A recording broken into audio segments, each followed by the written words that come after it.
menu got stew and ale.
Hold on.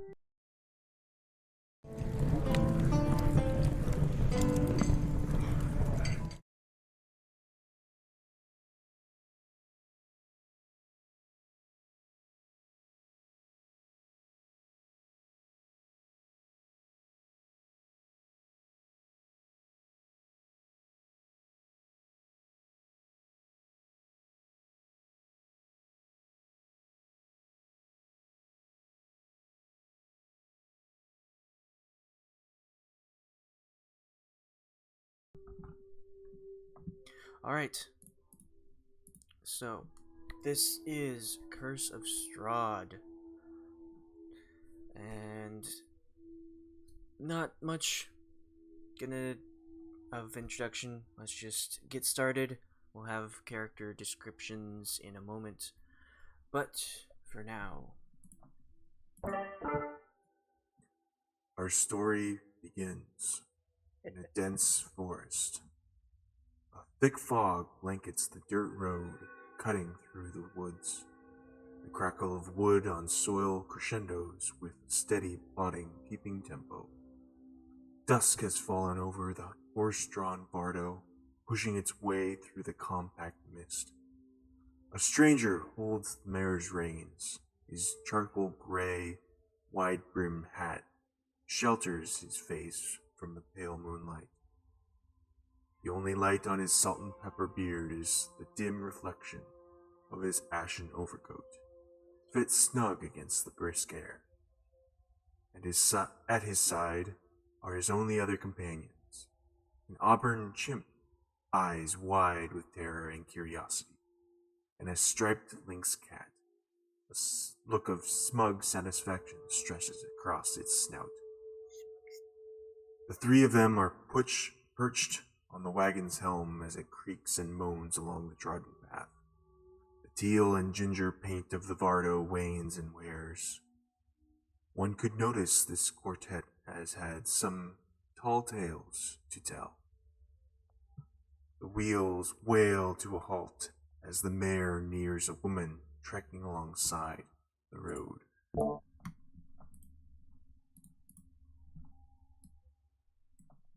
that is where we are introduced to this character. Would you like to describe your character, Hazel?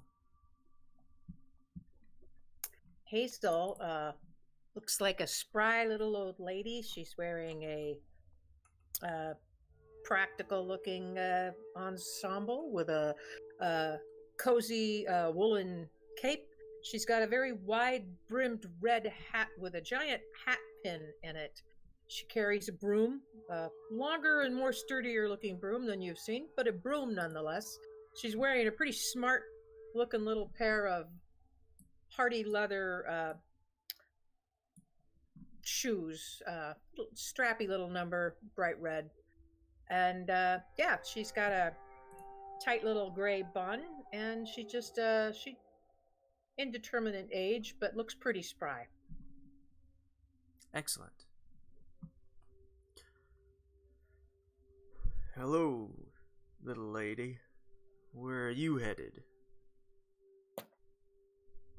Oh, my dear, I haven't been called little lady in ages.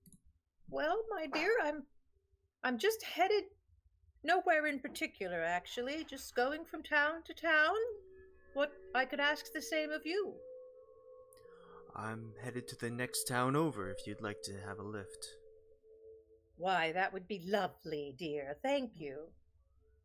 He tips his hat and offers a hand up to pull Hazel up into the helm.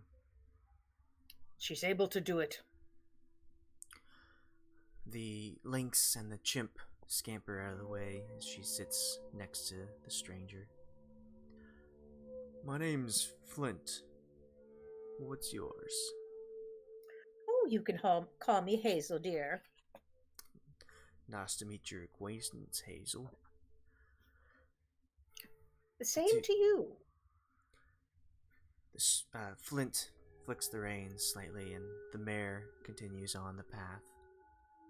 Well, I'm just heading to the next town over. I believe it's a bit of a mystery right now what's down there, but I study people and where they live. I intend to solve that mystery. Oh my goodness, you'll have to tell me all about it. That's quite a chat for such a short trip, but for the rest of the time, I reckon we could work something out. This here points to the chimp that has landed on his shoulder. This is Piccolo, one of my companions. And that right there, and he points to the lynx, says, that's Tiger. We've had some thrilling adventures, as it were. Oh my goodness. I can imagine. Drusilla motions to the horse in front, pulling the Vardo. She's been with me from the start. I'm happy to have her carry me and my companions along.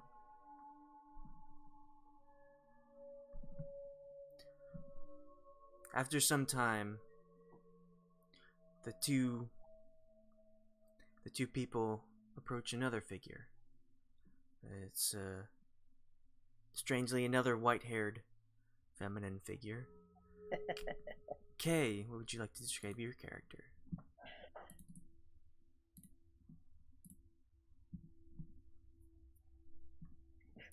We're gonna have to go to. Hang on.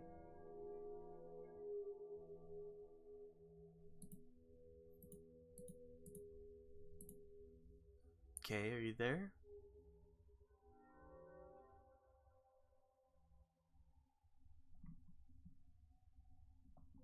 Alright. For now, seems Kay is a bit preoccupied. Let's go over to a different white-haired feminine individual. Yeah, I was mistaken. It wasn't Kay. It was actually this person. It was actually, let's see. Maeve, would you like to describe your character? Yeah, so she's a tall and slender young lady with surprisingly white hair for her age, dark skin, and different colored eyes, so she does look a bit odd. She's wearing a dress with a shawl, and she has some fur and beads for a necklace, very loose-fitting, flowy clothing, and some bangly bracelets. And at her feet walks a large black cat. And that's pretty much it. She doesn't look like she has any weapons on her. She's not carrying anything.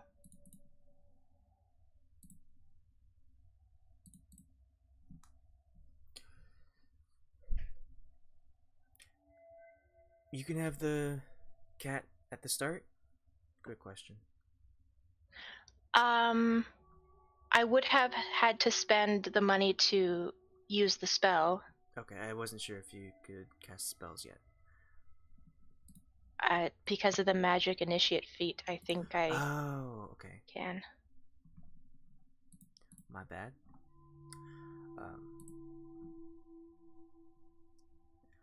Flint sees this figure in a dark vermilion cloak, hold tight, and asks, "Hello there. Another young wanderer along this path.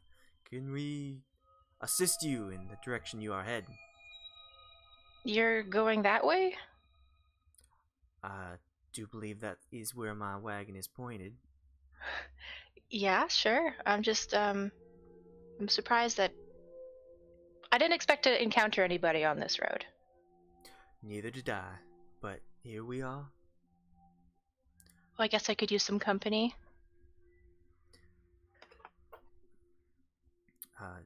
Tiger will leap up on the top of the Vardo to move out of the way of a second guest. I'll climb on up and my cat will jump on up. Although it is a snug fit, you all fit on the helm pretty well. And once again, Flint flicks the reins and you head off on the path. Now, what's your name, young lady? Maeve. I'm Flint, and this here's Hazel. We just met, but fast friends. Are you headed in a specific direction? I'm heading in this one. Oh, that is true. Are you looking for anything, though? I guess yes, you could say that. Looking for some family, I guess. I think I have relatives over here. Not too sure. Well, I hope you find them. Family is one of the most important things you can have in life. Yeah. After some time, the mare, Drusilla, slows for a third time and finds, what do you know, a white-haired feminine figure. Okay, are you able to speak? Yeah. Sorry if you pick up background stuff. I went to get something that would help soundproof Alright. because Mark was yelling. What does this fine young lady look like? She looks pretty young. She's got pale skin, gray blue eyes. She's got light gray hair that's pretty long and it's just flowing down to her waist. She is slightly scrawny. And she is wearing what looks to be winter clothes.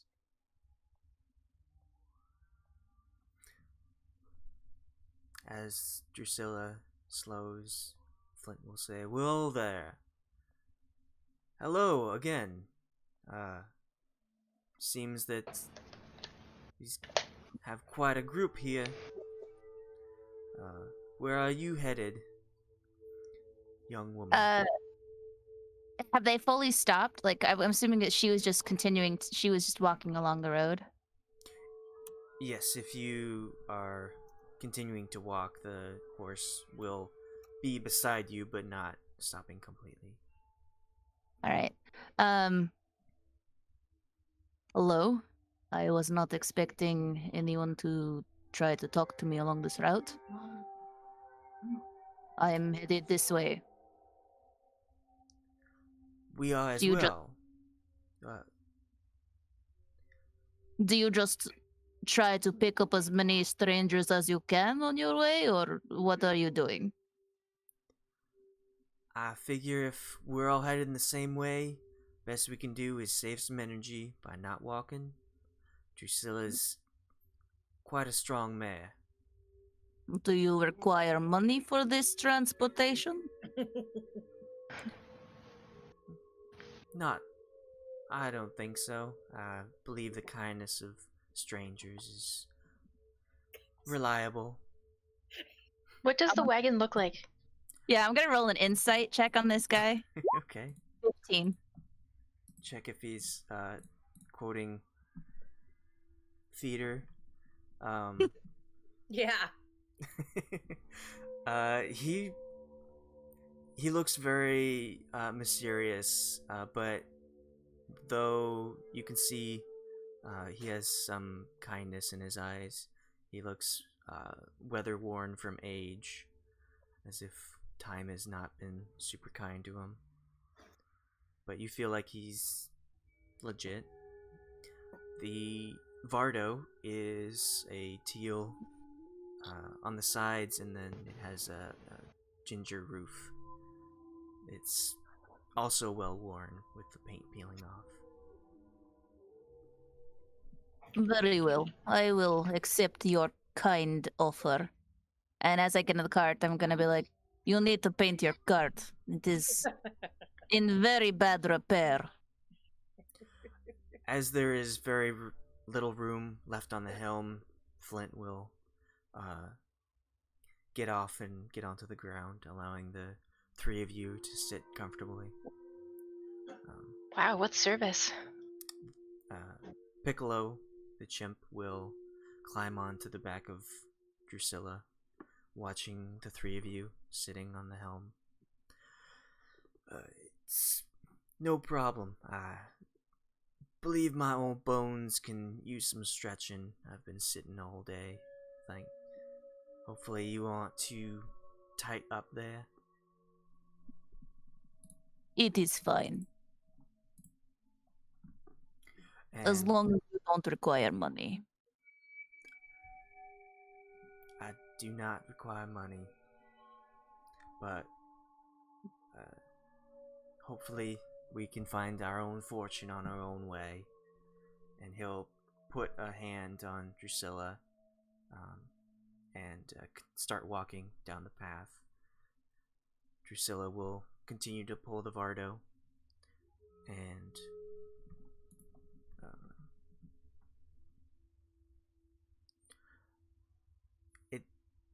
if you'd like to talk a little bit, you may. If not, we'll get to the next part.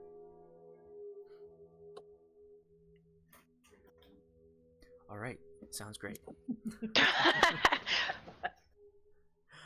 So the four strangers continue onward until you round a bend in the woods, and you start to see some stone gates emerging from the trees.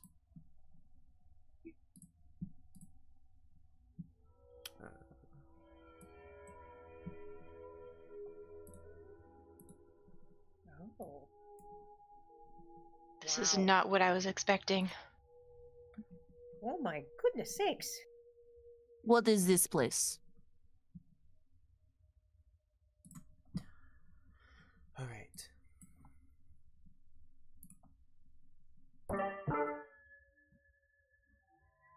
Tall shapes loom out of the dense fog that surrounds everything. The muddy ground. Oh, wait. Wrong text. My apologies. In your announcer voice. Take back that announcer voice. Tall shapes loom out of the ground. Oh shit. Wrong tall shapes. Is everything okay, God?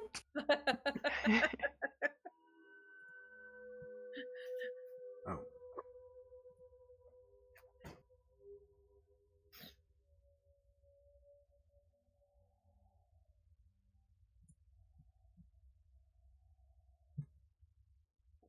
All right. Black pools of water stand like dark mirrors in and around the muddy road. Giant trees loom on both sides of the road, their branches clawing at the mist. The fog spills out of the forest to swallow up the road behind you. Ahead, jutting from the impenetrable woods on both sides of the road, are high stone buttresses looming gray in the fog. Huge iron gates hang on the stonework. Dew clings with cold tenacity to the rusted bars. Two headless statues of armed guardians flank the gate, their heads now lying among the weeds at their feet. They greet you with only silence.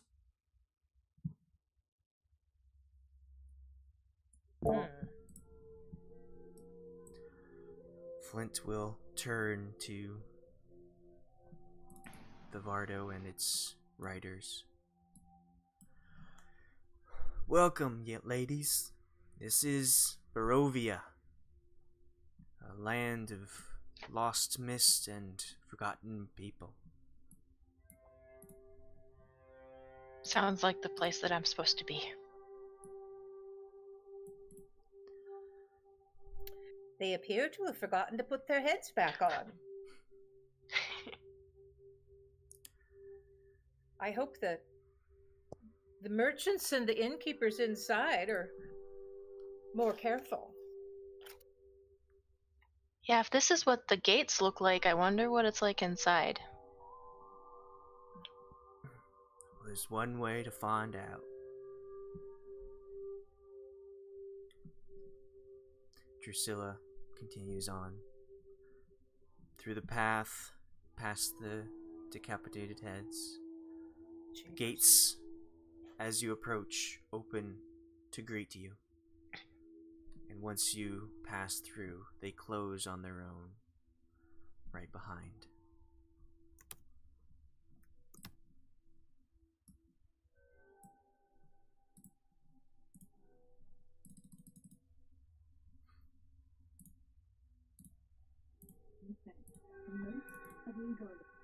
Below, you see a village that is shadowed by a hill with a castle. Though it seems as if it should be moonlight casting through the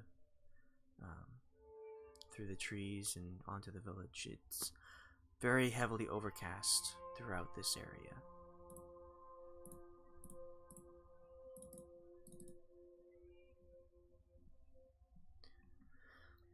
Well, it's not as cheerful a place as the gate would suggest. Indeed. It is very dark. I like it.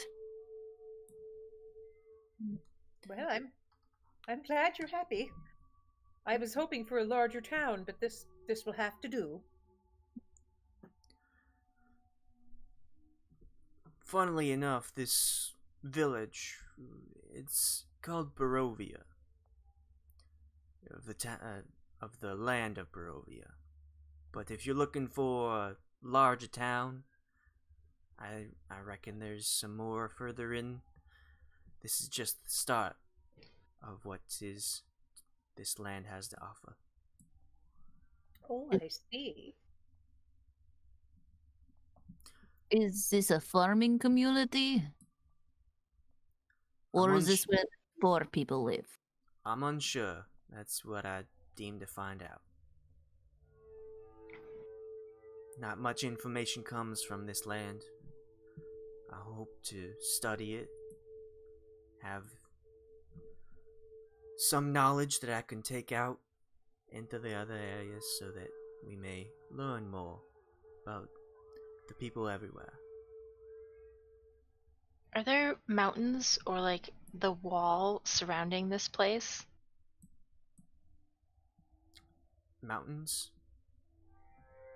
Yeah. Well, because we just went through a gate, which I assume is attached to a wall. There were large hills attached to the wall, or to the gate, but you don't appear to see any walls that extend into the distance. There are mountains as well, the one with the castle, and beyond that there are some that you can barely see through the fog. As you are moving deeper into this valley, Maeve, you catch a scent of death on the air, as if there's something weird nearby.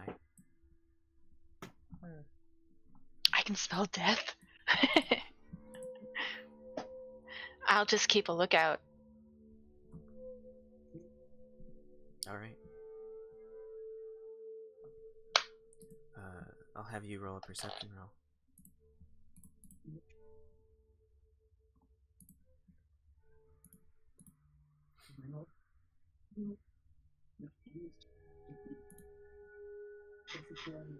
That didn't work.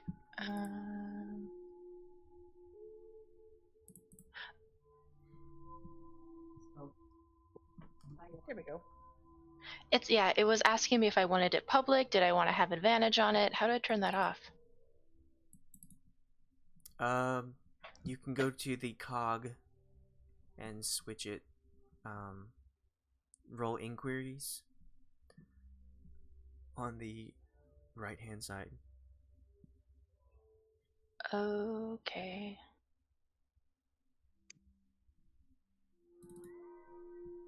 I see.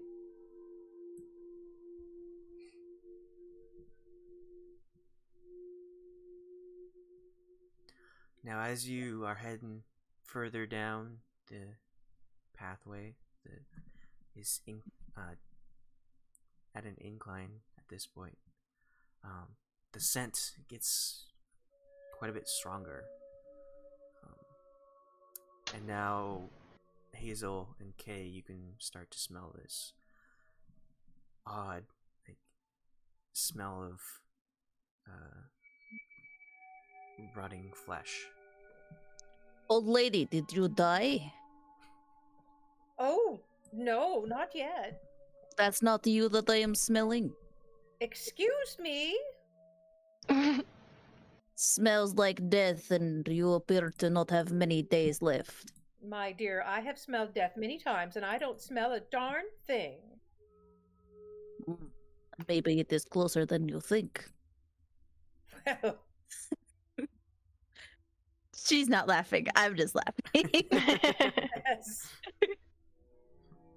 Well, I think I'd be the one to know. Then what is this smell coming from? I'm gonna look around, I guess, perception? To try and see like if there's like a dying animal or... Oh yeah. Do you get off the Vardo to check it out, or are you just looking around? Yeah, I'm gonna hop off and be like, investigate this smell. Follow your nose. I'm following my nose. I'm like, ugh.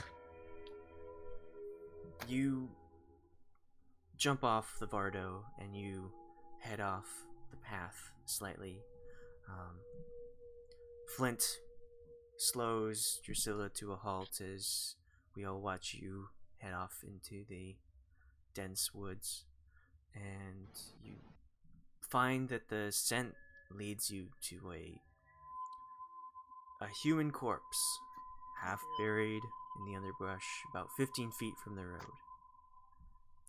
Can I determine like if it's human? It's not like a humanoid. It appears to be human. There is a dead body over here. I would like to bury this to give it at least a proper burial. Hazel's gonna jump down and... Did we hear her say that? Yeah, I'm hailing to the cart to the rest of the Okay. people. I'm gonna jump down and go take a look. All right. I'll Do I have a stand. way to... I'd like to Let me take a look at that, dear. I just want to take a quick look with whatever medical knowledge I have and see if I can tell what the cause of death was. All right, roll medicine.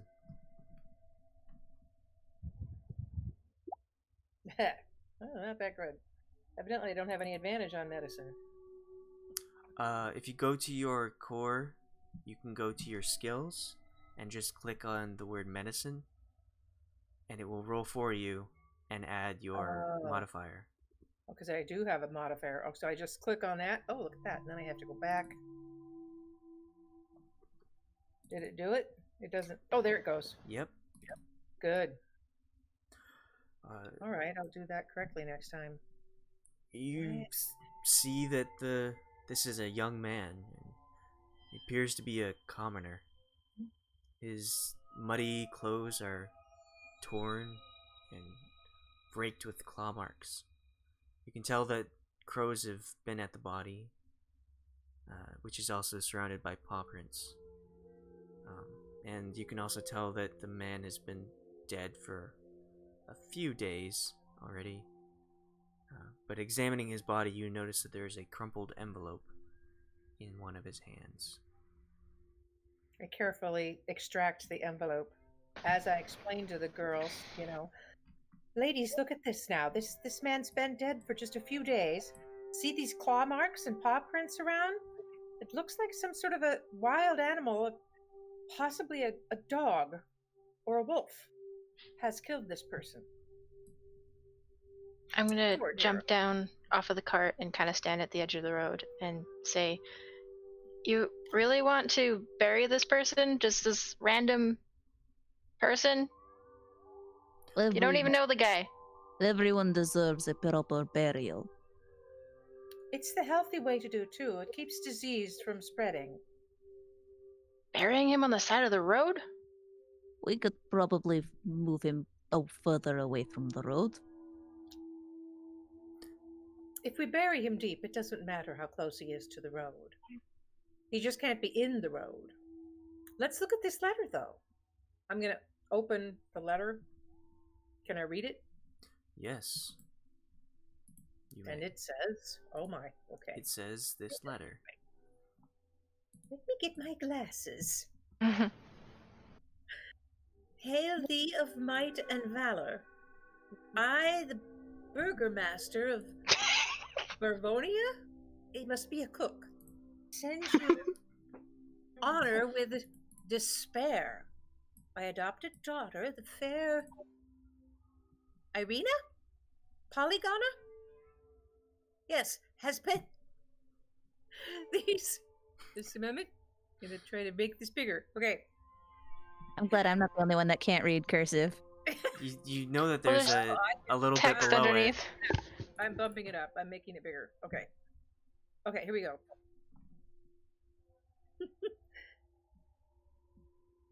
Has been these past nights bitten by a vampire? I haven't heard of vampires for years. For over 400 years, this creature has drained the lifeblood of my people. Oh my goodness. I wonder if this was a courier or I wonder if he was trying to get the letter to someone. Now let me see what this word is. My dear Green languishes and dies from an unholy wound caused by this vile beast. He has become too powerful to conquer. Oh my goodness. So I say to you, give us up for dead. Oh my goodness. And something this land with the symbols of good. Insinuate? Incubate? No. Inoculate. Something this land with the symbols of good. Let holy men call upon their power that the devil may be contained within the walls of weeping Barovia. Leave to our graves and save the world from this evil fate of ours.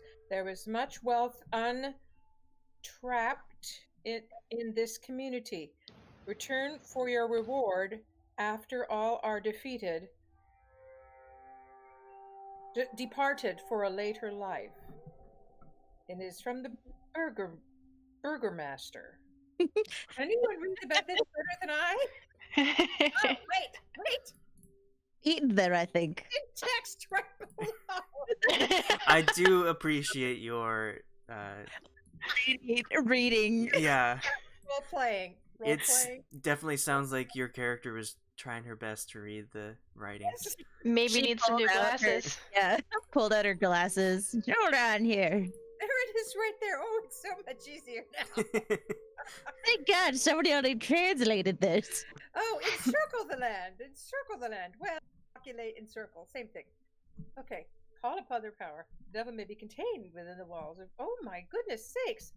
Leave our sorrows to our graves. Well, I wonder if there's anyone in that town down there. These poor people. And it's only been a few days since this letter was written. It's dated a week ago, and Oh as my you goodness.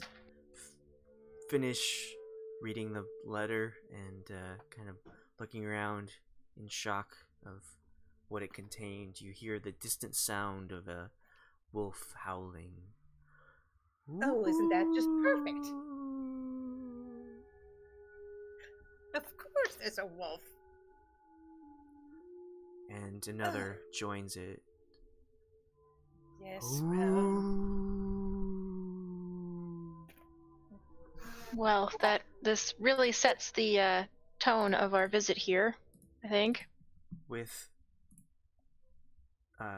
the sounds that come from the woods, Flint will pull back his cloak, and you see that he has a hand crossbow on his side, and he puts his hand on it and looks around into the woods. I believe that we might have to keep on moving. I don't know who did this to this man, but I don't want to join him. And the smell that brought this young lady to this corpse is going to bring other creatures as well. I don't know how you smelled this all the way from the road, but other creatures will be able to smell it just as good as you. Kay is going to just look at the body. Is its eyes open? If its eyes are open, then she's going to reach down to close its eyes. And she's going to say a little prayer. Falandin enasal enaste. All right, we shall go.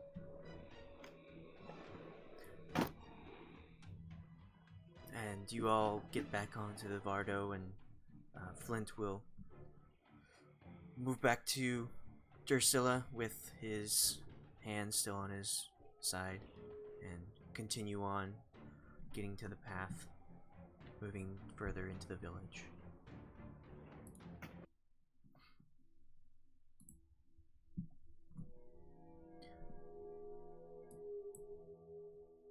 Alright. From behind you, you hear the sounds of wolves slowly getting closer as they howl.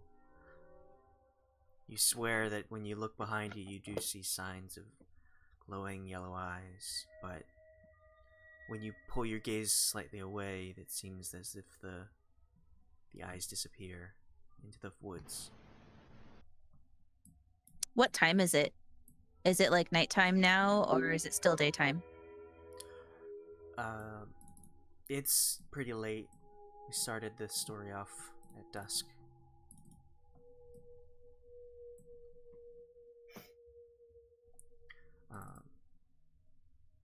Alright, now on to the other narrative that I was going to say before. Tall shapes loom out of the dense fog that surrounds everything. Muddy ground underfoot gives way to slick, wet cobblestones. Tall shapes become recognizable as village dwellings. The windows of each house stare out from pools of blackness. No sound cuts the silence except for mournful sobbing that echoes through the streets from a distance.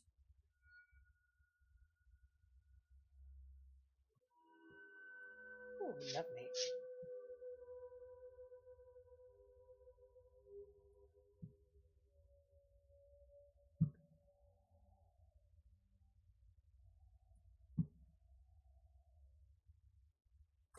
right.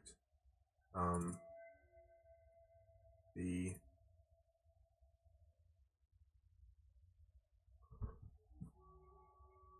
You first going from the path onto the hard road of the streets of this town.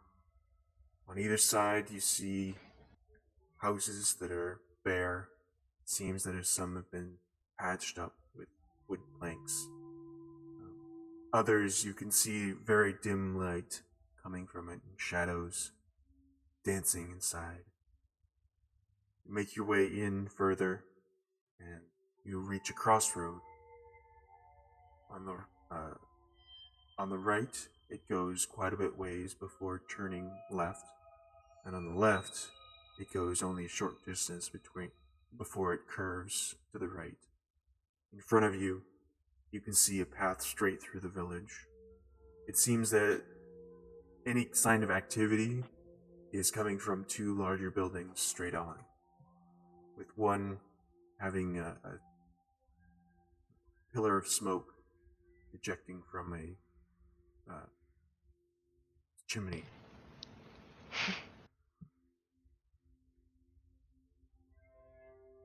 You continue on into the village, unless you would like to get off and check around.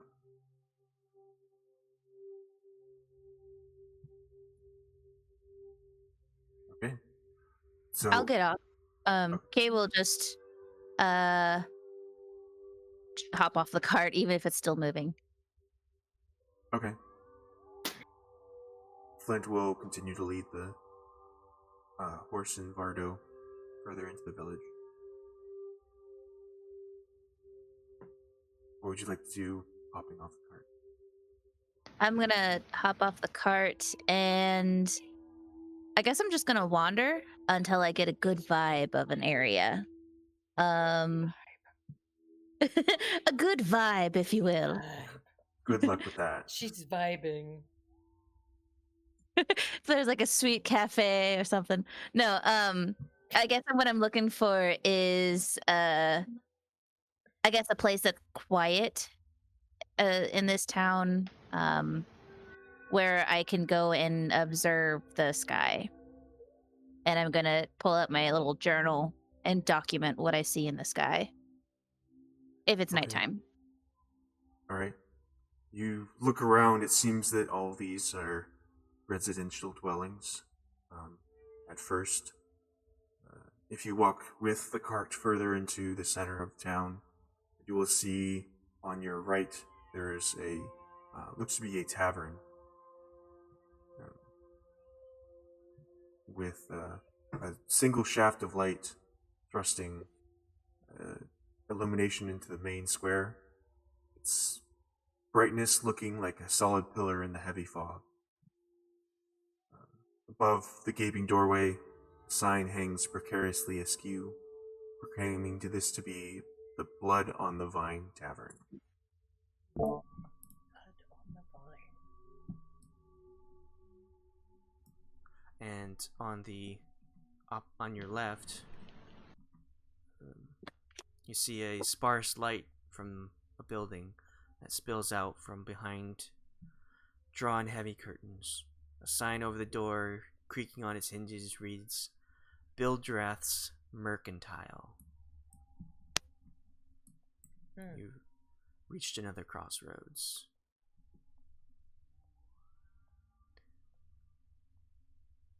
This is where Flint will halt the Fardo and turn to the three of you. Well, for now, I'd like to rest. It's getting pretty late, so I'm thinking I'm gonna find a good spot. I think you should too. If you'd like to continue on with me, I'm considering going off in a couple days, just to get a feel of this place before I move on. Oh.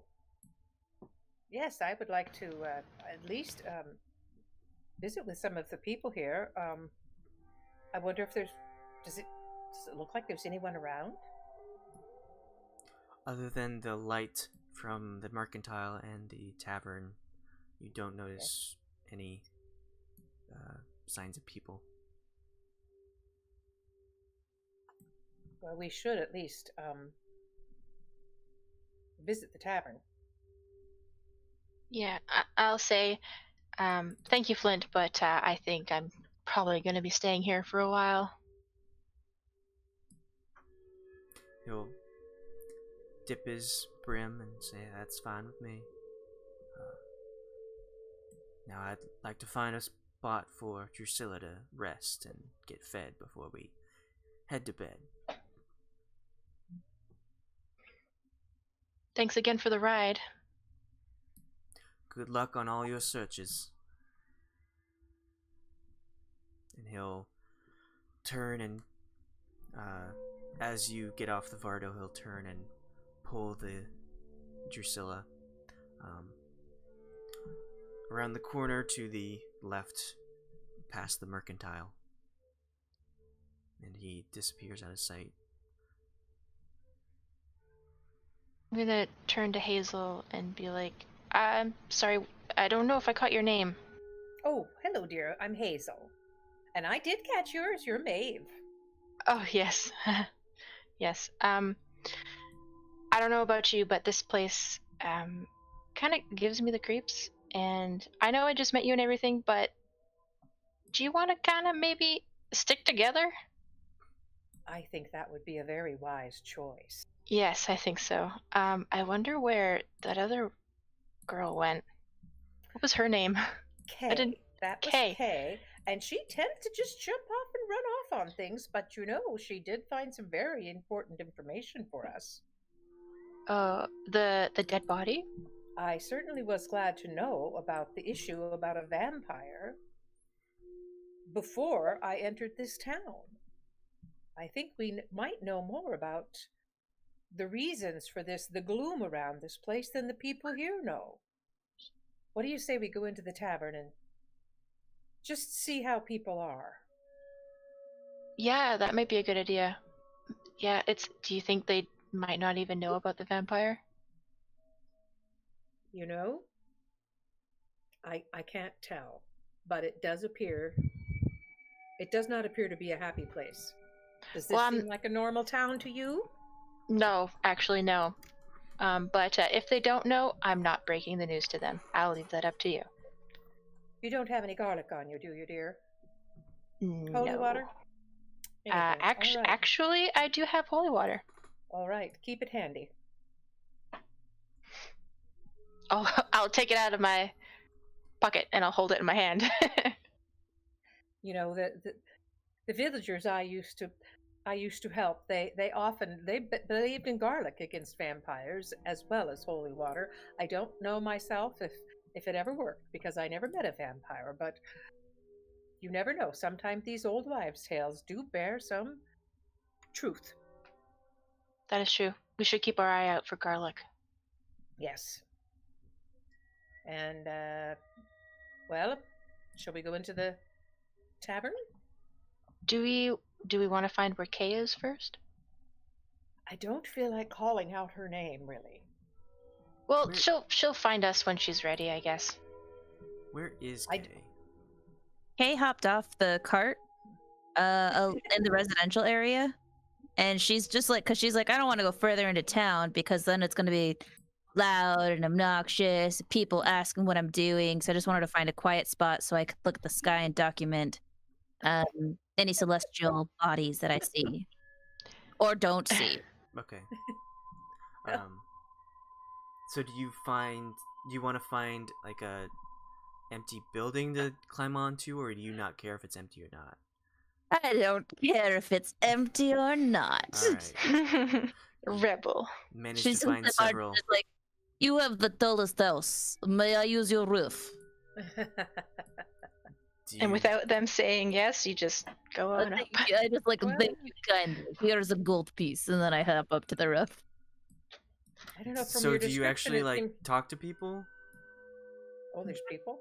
I talk to people. It sounds like you're trying to do a narrative, but I would like to get to that spot. Are you asking? Are you knocking on their door and asking if you can get on the roof? Is what I'm asking. Yes. Yes. Okay.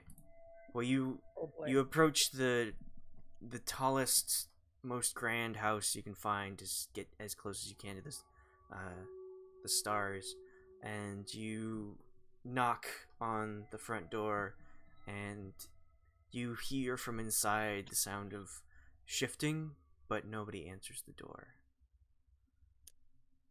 Is there a way for me to climb the roof outside? Yeah. Okay. You can make an athletics check to see how well you do. Athletics or acrobatics? Your choice. I'll do acrobatics. Shit. I went with athletics. So you find a nice corner of the building to jump on, and you reach up and grab one of the wood panels to hoist yourself up, but you manage to slip on the wood. You smack directly on your side. It knocks the air out of you, but you don't take any damage. Good thing no one's around to see that. Oh, Fernandez. I'm gonna knock on the door again. Hello? Is anyone in there? I can hear you moving. From inside you hear a shh, shh, shh, shh.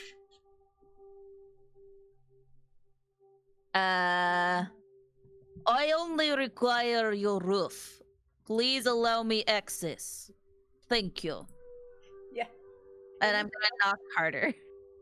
In this town, they're going to listen to that voice and go, "Yeah, let him in." You continue to knock, but no one approaches the door or opens it at all. General Markelana. I'm gonna just kick their door, and then I'm going to continue swearing in Elfin and try and find like the second tallest house. Okay, you can re-roll acrobatics or athletics if you like. Okay, we're gonna try acrobatics again. There you Alright. go. Hey.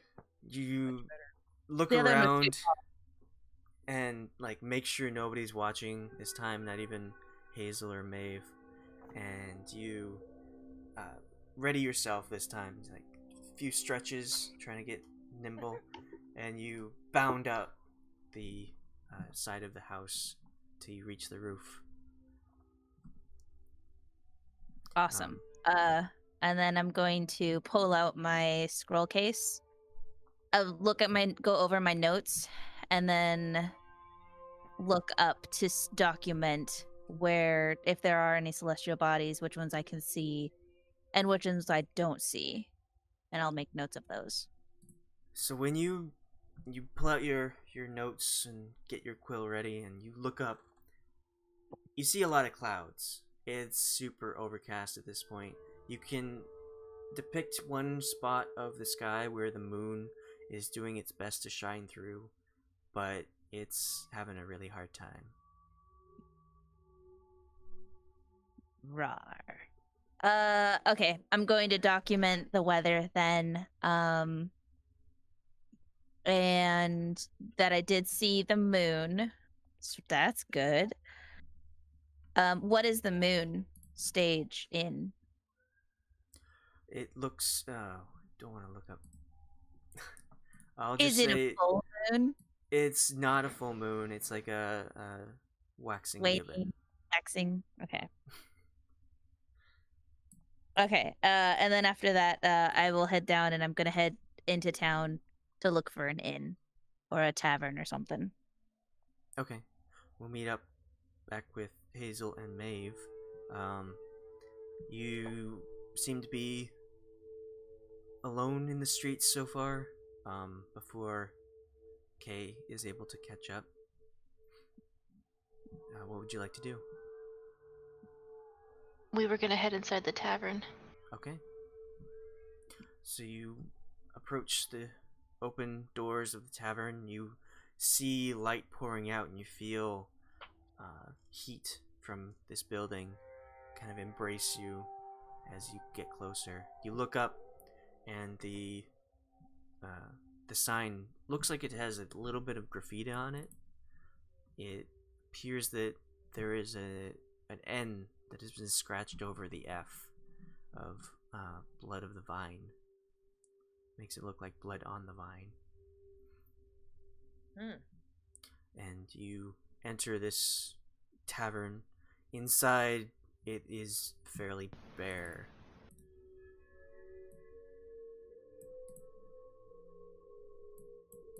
That looks nice.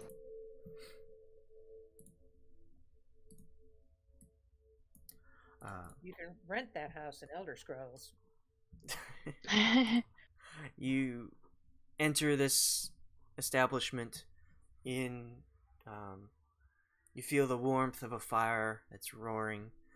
Straight ahead you see a barkeep that is keeping to himself. He's just watching the other patrons. He's not engaging at all in the conversation. On the right side you see where the fireplace is some lush furniture that is situated so that it faces this fire, keeping people warm. And on the furniture you see 3 boisterous women. It seems as if they're having a good time with a laugh and a drink. Is there any other people in there? Not that you can see. Just the 3 women and the barkeep. Yes. I don't think that the 3 women know about the vampire. Well, Otherwise, I don't think they'd be that happy. it's hard to say. Let's take a table and just listen in, table close enough to maybe hear what they have to say. And see if the barkeep comes over. We might have to go serve ourselves. I think that's a good idea.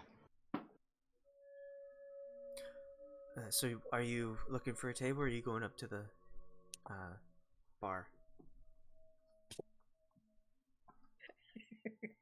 I don't know how this place works. Yeah, I'm gonna go straight for a table, kind of close to the women. Okay. So you sit down at a table, and as you get closer into the tavern, the barkeep will eye you and kind of squint his eyes in rather cold way. Oh, I guess we were supposed to go to the bar first. Oh, fine. I don't see a barmaid around. Obviously, this poor gentleman's on his own. We'll toddle over to the bar. A little awkwardly get back up and walk over. We are awkward.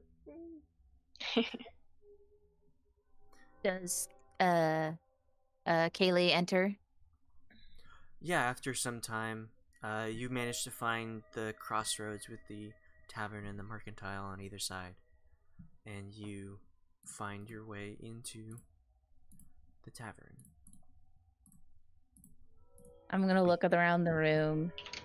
Oh, Are- I'm gonna wave Wait. at you when I see you. Are the women that I see, are they like, can I tell that they're staff workers or are they patrons? They appear to be patrons. They are sitting directly in front of the fireplace in these very comfortable looking sofas and chairs, just having a laugh with each other. It seems like a oddly out of place activity for what you've encountered so far in this town. Mm-hmm. And then I am going to just nod at the general direction of the 2 people that I vaguely recognize. And then I'm gonna head to the barkeep. Andara Natashan, what is going on in this town? Where are the people? You all get to the Right to it. bar, and the barkeep eyes each one of you one at a time, and then says, What can I get you? Did you not hear me? Where are the people? You're looking at them. This is it? In the entire town? This is all the ones that are awake right now. Very well. How much is your rooms?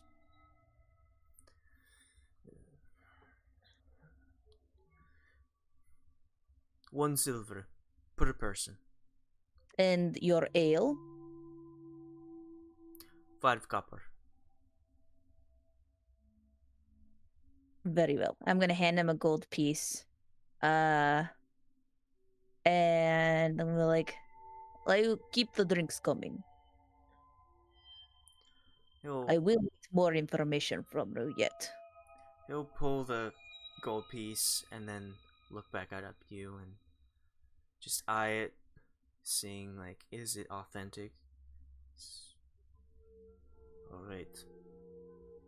And he turns and grabs 3 mugs and very slowly fills up the ale. Oh, drinks are on you. Thanks. Indeed. I don't think I got your names. My name is Kili Friov, but you may call me Kay. Maeve? That's me. Anethara, Maeve. And you, old lady? Oh, hello, dear. I'm Hazel. Hazel. Anethara. Oh. Would you join me so that we may discuss something? Yes, I would be happy to. Mr. Barkeep, could I possibly, do you have any stew? What do you have on hand for a meal? We have steak, bread, cheese.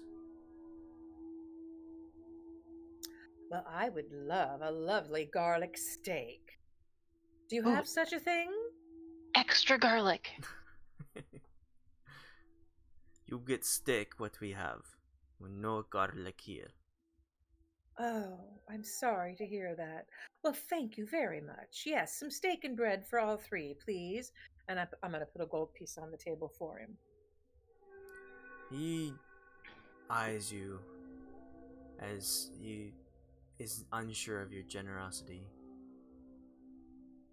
Takes the gold piece before you decide to take it back.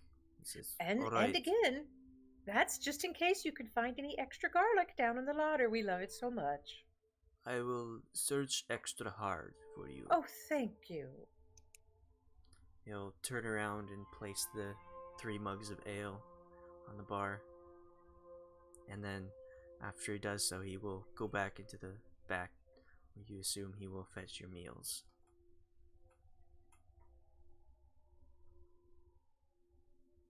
Okay, I try and find a seat kind of close to the women again. All right. Right.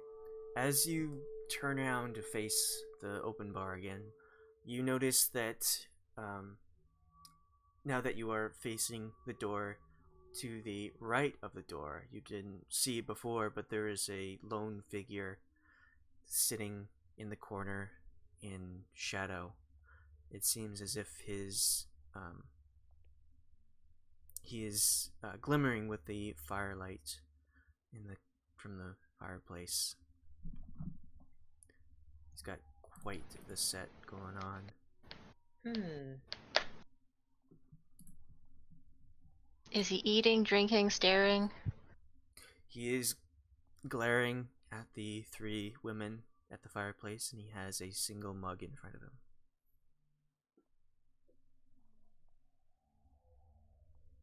Oh my.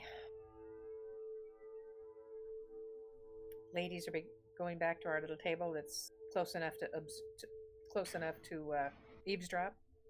Mm-hmm. Yeah. Alright. So you find a table fairly close, but not too suspicious as to draw attention from the women. And though their voices have been loud throughout this whole thing, you finally get some idea of what they're talking about. And it seems as if they are recounting tales of days before. And then he believes the whole thing. Oh, it was just, you had to have been there. I will bring you to find him again, and we can talk about it in front of him. I'm sure he will be happy to hear about what he's done and all this. Yes.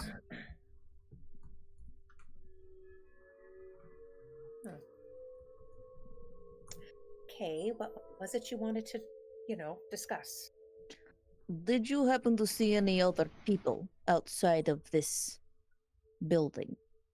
I noticed that there was not any villagers in the town, and when I attempted to knock on doors, I would hear shuffling, but they would not answer door or talk or respond. So there might be someone in those houses. We saw no one.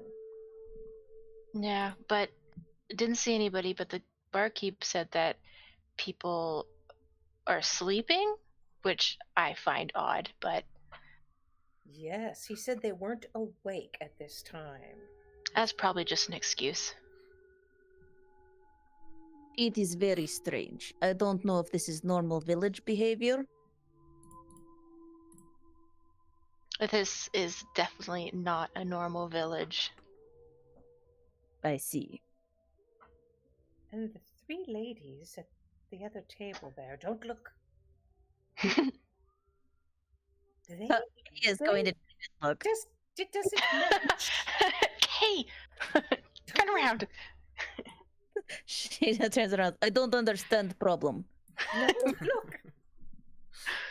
I know you're staring at them. We don't want to be suspicious. Yes. It doesn't match. Do you see? What doesn't match? I can't see. You won't let me turn around to look. Their behavior does not match the way this whole town is. You can feel it. And then look at this letter. I'm going to slide the letter over so they can both look at the letter again. You read it out loud, right, when you were on the side of the road? I did, but badly. I'm gonna look at it and be like, oh yeah, this makes much more sense now that now that I can read it myself. Exactly.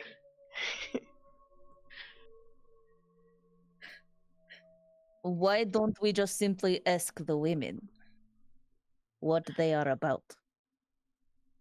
Well, I'm not exactly getting a lot of information, eavesdropping from them. I don't really care about the color of Graciella's bodice. Who is Graciella? I don't even care. But we're not getting very good information listening in. They talk like some schoolgirls. I think if you really wanted, you could ask them what's going on, but I have noticed that the barkeep does not like them. He was glaring at them. So I don't know if that makes a difference. Everybody in this town is very gloomy, or hiding, and then these three are over here, and the one person that we did encounter hates them. Yes. Just an observation. No, it's a good observation. As you're speaking. Okay, go ahead. As you're speaking, the bartender will come back around with several plates of meat and a loaf of bread, and he will place them all on the table. And you can see that it's not exactly like a high quality steak. It's more of just a slab of meat that they cooked. It doesn't depict anything fancy or specifically cut well, but it's a cooked piece of meat. And once he stands up to move over back to the bar, before he leaves, I'm going to grab his arm so he stays.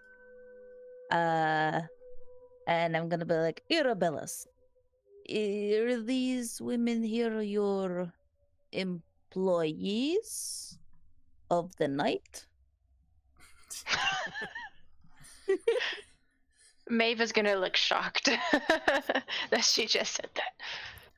When you say Hazel's that, just gonna put her face in her hands. he'll like shifty eyed look at the ladies, and you can also hear that their laughter is quieted down. Since you've mentioned that, he says, "No, they are very important people. Mm-hmm. They deserve all the respect you can give them." Ah, Irabellas.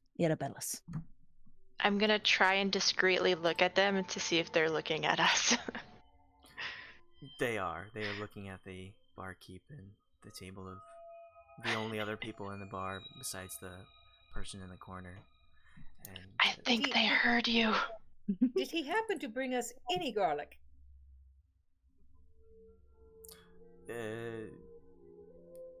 You can't tell. It looks like it's just seasoned with salt and pepper. All right. Oh, I've put the holy water back in my pocket. Good. And the one of the ladies will say, "Provgav, bring us some beverages, yes? We will enjoy the night all night, and I hope you will be happy to serve us." And the barkeep will grunt and attempt to pull his arm away. Do you let go?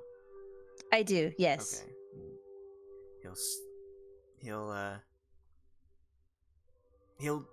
His demeanor is he'll stomp away, but it's in a way that's not like loudly stomping, but you can tell that he's very disgruntled, and he'll head back to the behind the bar and start filling up some glasses. Actually, other than the mugs that he gave you, he's starting to fill up these glasses with some crimson colored liquid.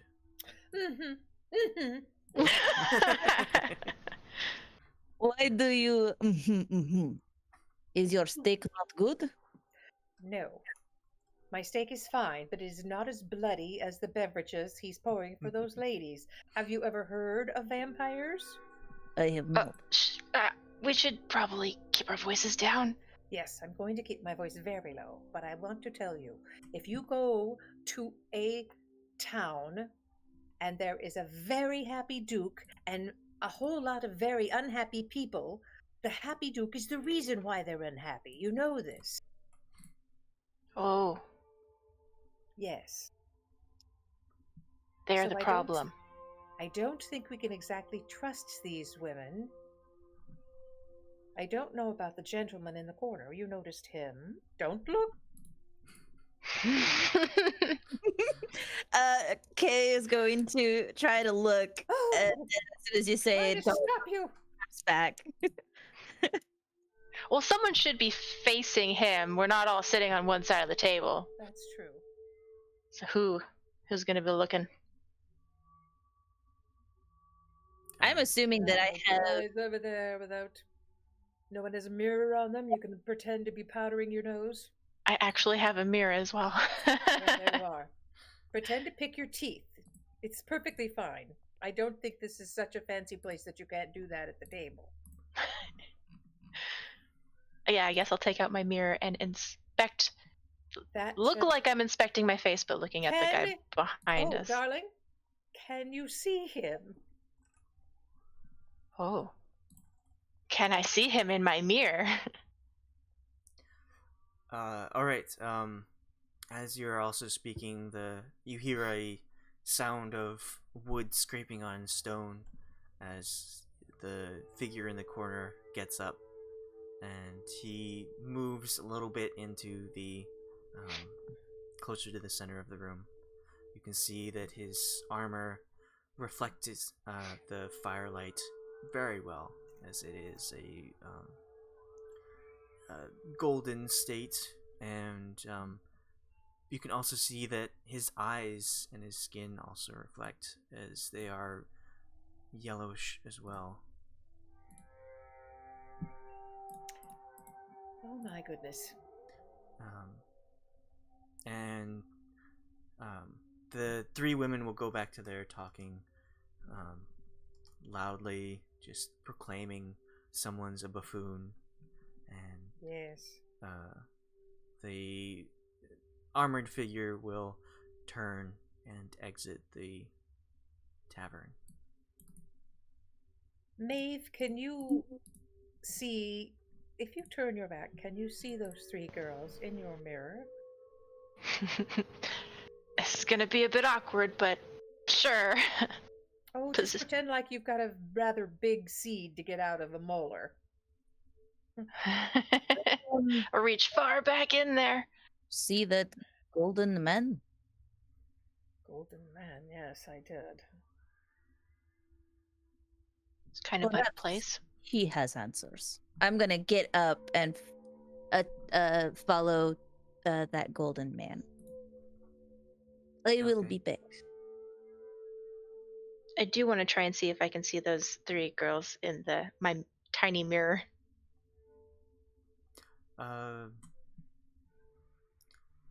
Yeah, you can see the three of them. They look to be like maybe early 30s, but you can discreetly watch them if you'd like. Once I see them, I'll put my mirror away and tell Hazel that, yeah, I can see them. All right, the villagers would say that a vampire can't see their own reflection. But we can't see a vampire. A vampire's won't reflect in a mirror. So it could be that these three are not vampires. But I still don't think we should trust them.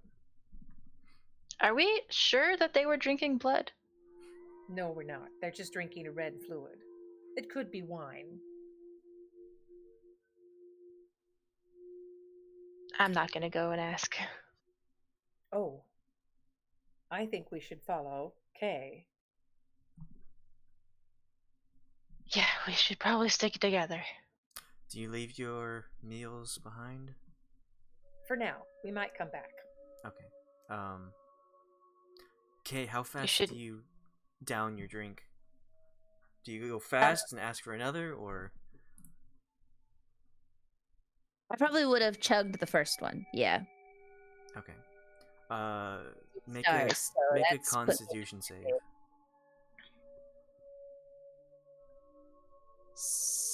Doop doop.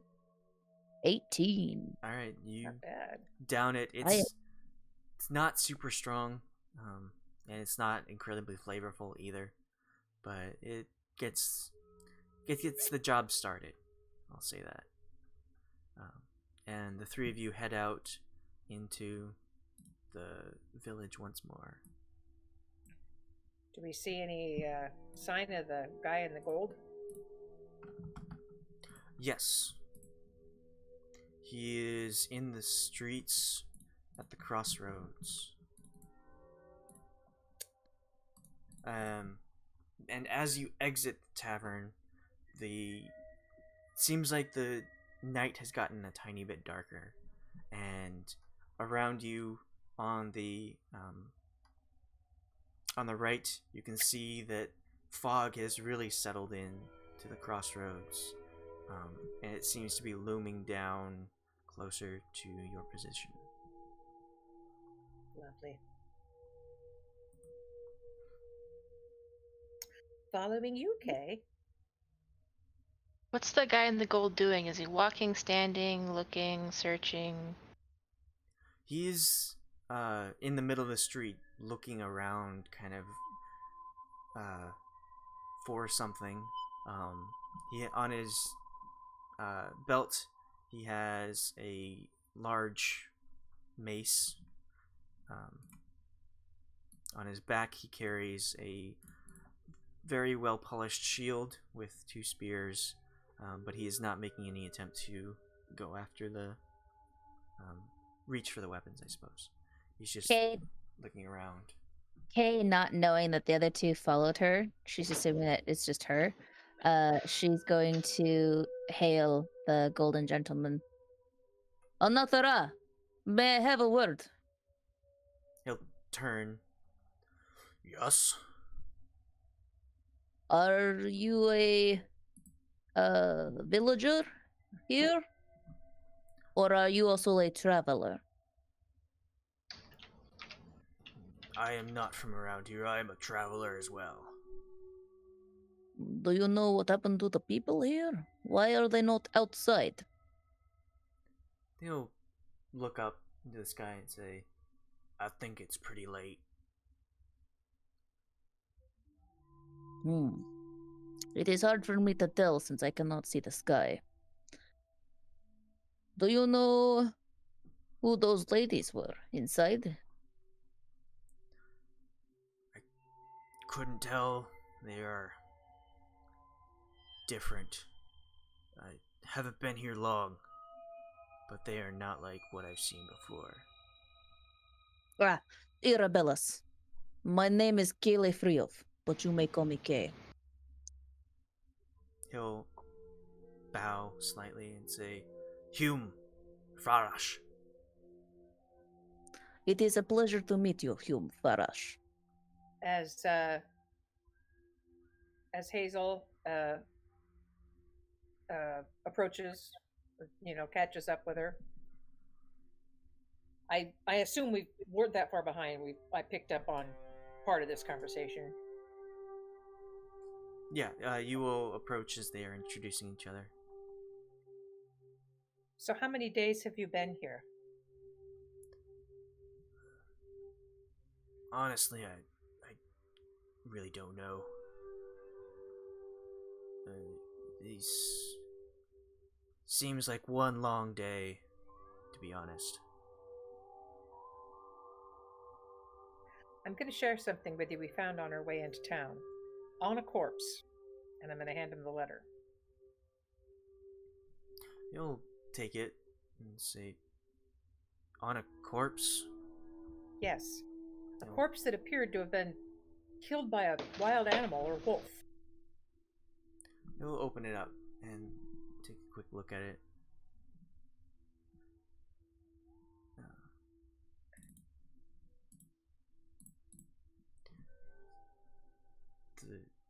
Well, this is, as far as I can tell, the town of Barovia.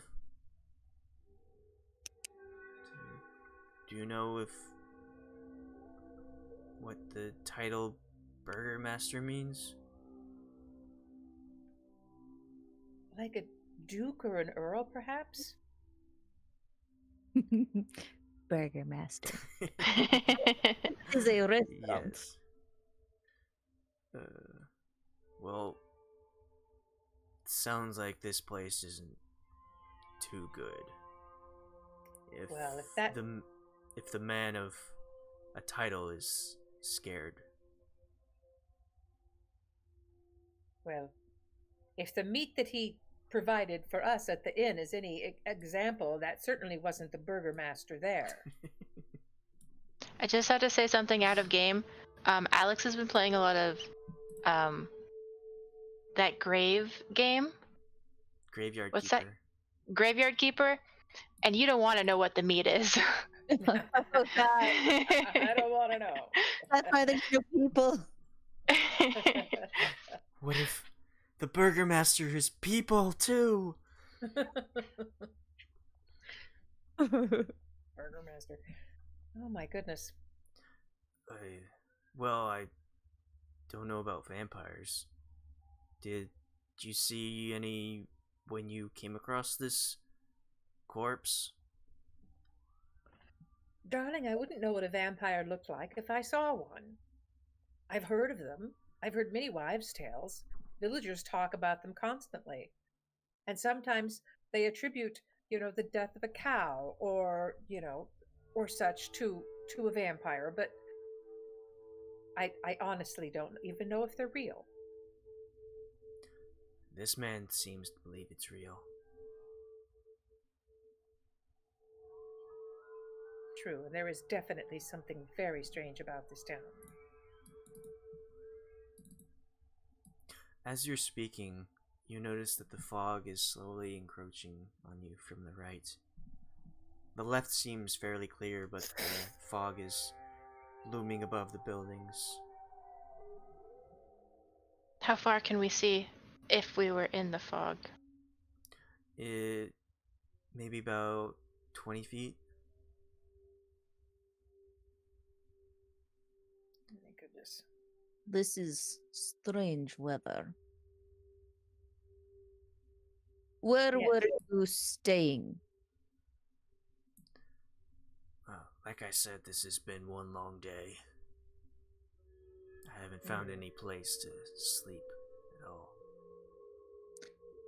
I paid for lodging in that inn. Tavern? I do not know. Would Yes. you care to join us for the night? That's too kind of you. We just met. Are you... Never mind.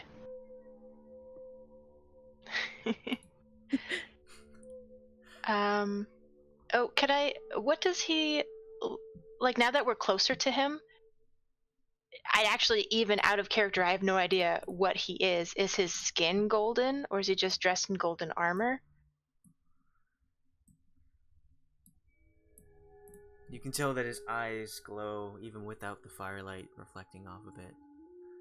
Just a slight Oh boy. yellow color. His skin is a like a turmeric matte, and he's got quite a bit of golden armor on him. So and, shiny. and lots of weapons. He is heavily armed and heavily armored. Well. Yes, I'm looking around at the fog, darlings, and I think that a better place for us to be would where there's a nice warm fire indoors, don't you think? At least- Yes. Do we break into someone's house or? No, we go back to the inn. Ah, very good. When you're talking, the mist, the fog starts to close in on you, and it moves and swirls around on top of Hume. And he just like, what is this? Is someone burning something? Can we smell? Yeah, do we Something? smell smoke? Not yet. Yet. Oh my gosh. But you turn to the tavern, and it seems like the light of the tavern has gone out. There is no more sounds of voices drifting out from it. The fire doesn't seem to be lit anymore, and the fog Spooky. has moved in front of the doorway and is moving closer to you. Oh boy. And what's his name? Hume? Yeah. Hume Yeah. is the one closest to the mist? Fog? So far, yes. Does anyone have a light source or a torch or anything on them? I do. I do. Oh, wait a minute, I do. I use prestidigitation to make a flame. Wait, I don't know if I can actually hold that in my hand, though. Hume will, like, after you ask for a light, he'll take his shield and he'll place his hand on it, and it will glow and illuminate the surrounding area because he cast light. Well, that is very handy. Yes.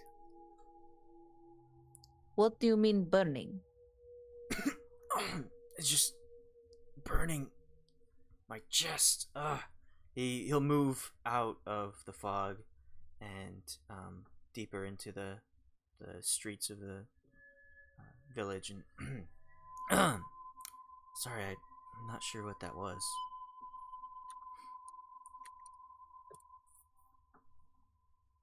Can I move closer to the mist? Yeah, you can. I do that. Okay. You move closer and you can see that it is moving to meet you as well. And it will slowly surround you. And you feel like a choking in your throat. Like something is caught in it. Okay, I move out of the mist. And then I'm going to light a torch, just to be on the safe side. I'm going to tell the other people that there is that is not normal mist. I think we either need to get away or find some indoors. We can't go back to the inn because the mist is blocking our way.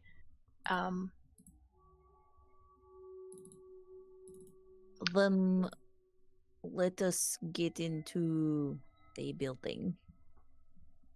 Is there a building that's closest to us, or is it still the tavern?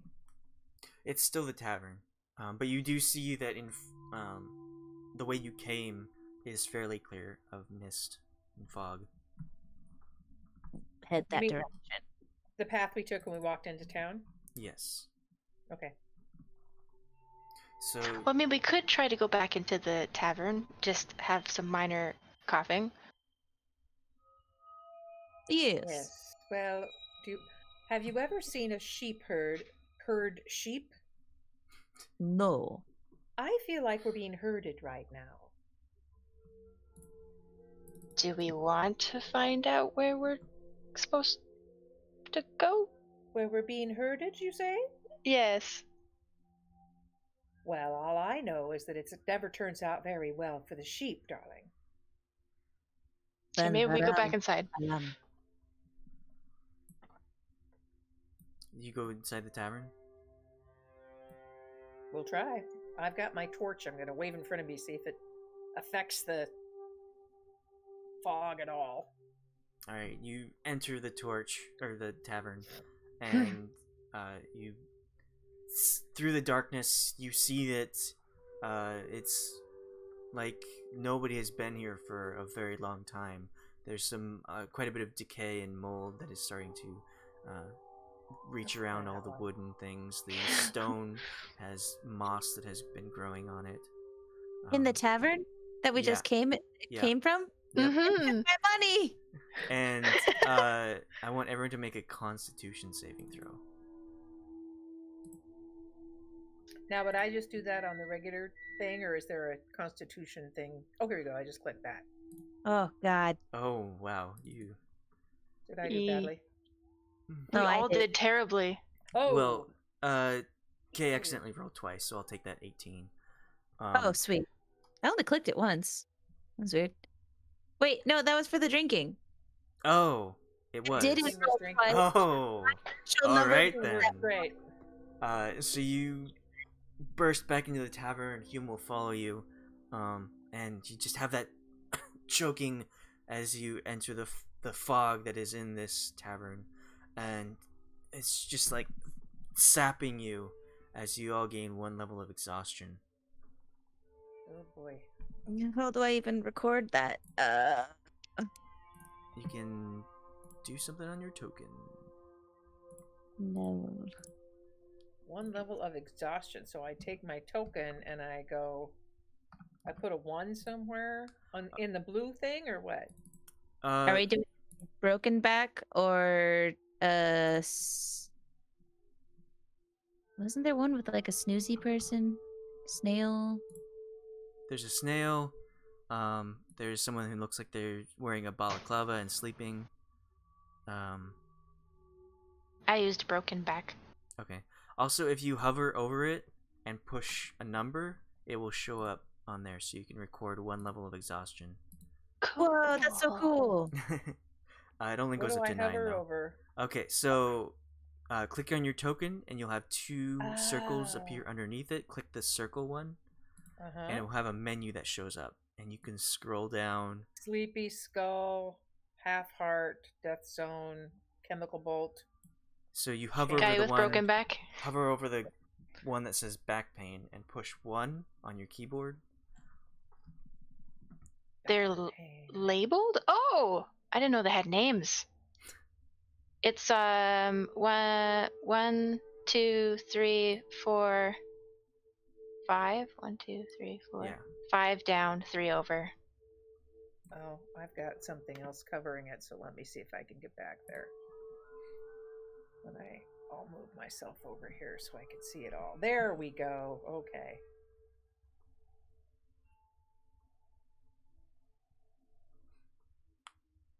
Learning look at all things. those. It's good. Everyone learned something. what'd you say? It's how many over and how many down? 5 down, 3 over. It looks like a guy has sprouted a hedgehog bag. Oh, there we go. Screaming? No. Here we go. Arrowed. And then No. there's back pain. Yeah, that's it. Click that. If you I hover just over it clicked before clicking it, you can push a number and it will record that number.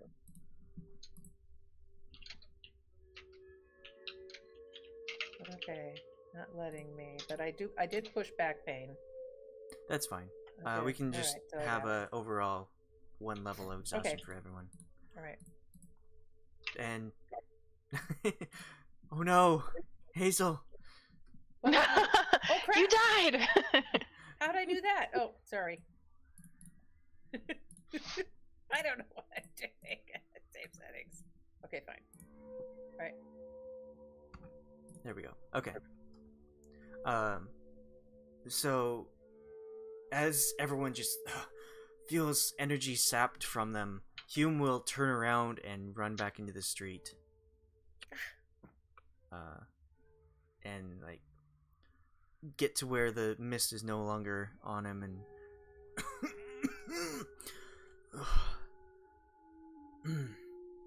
you said that you bought a room in this tavern? It wasn't like this moments ago. They took my money. How do you cough in a Russian accent? Exactly. They don't cough. They have like high constitution. That is true. They got like 20 constitution. Well, I am not eating that steak now. It's all moldy. What did we drink? Do you run out, follow Hume? Yeah. Yeah. Well, something went on. Does the rest of the town look normal, or does it all look decrepit too? It looks aged. Oh, boy. When you first got here, it was a bit run down, with boards across windows and doorways. But now it looks as if time has passed significantly. What on earth just happened?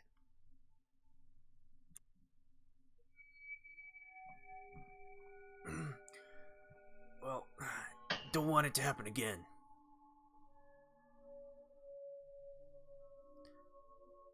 We should perhaps explore around and see if we can find out.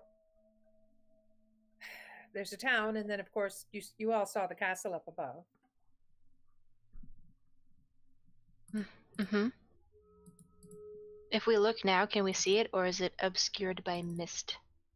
If you look, it is unseeable. It's just thick clouds have descended upon this town and are literally choking people out. Ooh, can we hear anybody? Like, are there if there were other people around, would they be coughing and dying? Make a perception roll.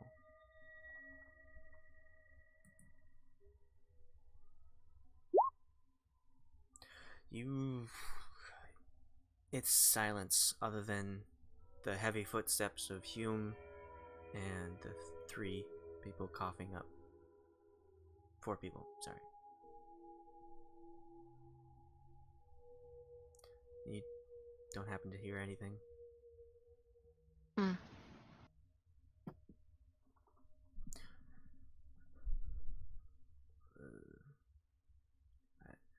The mist will continue to descend upon the area of the tavern, and Hume will walk in the direction you entered. I'm going to catch up with him. Yeah, to Mr. get away Hume. from the mist.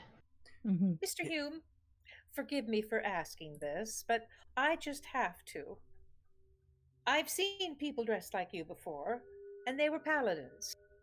Are you a paladin? He'll look at himself and have look at the shining light filled shield that he's holding and say, I am of the light, yes. And You're not human, are you? He'll look at you and say, "Are you?"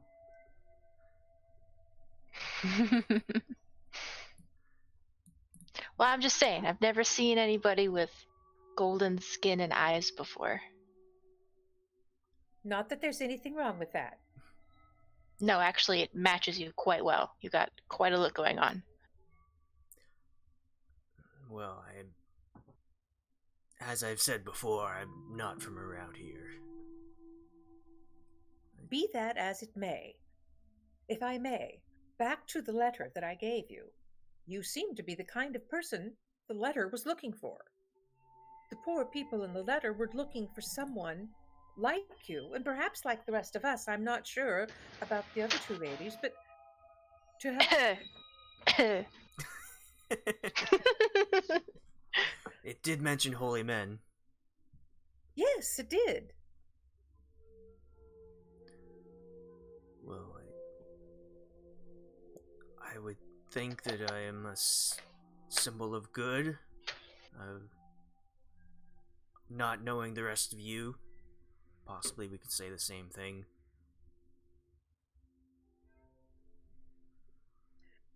I But just try to help people.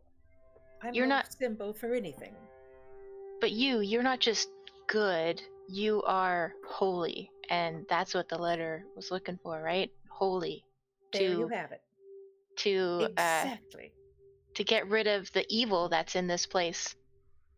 Vampires or whatever. That's the creed that I took on when I accepted this role.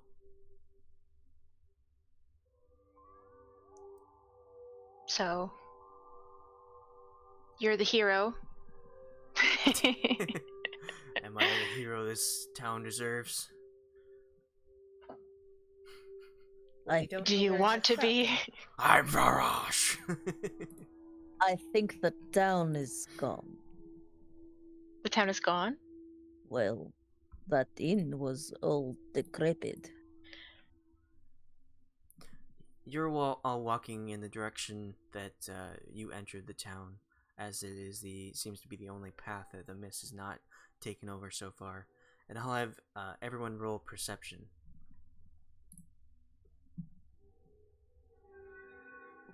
Ooh, I did good.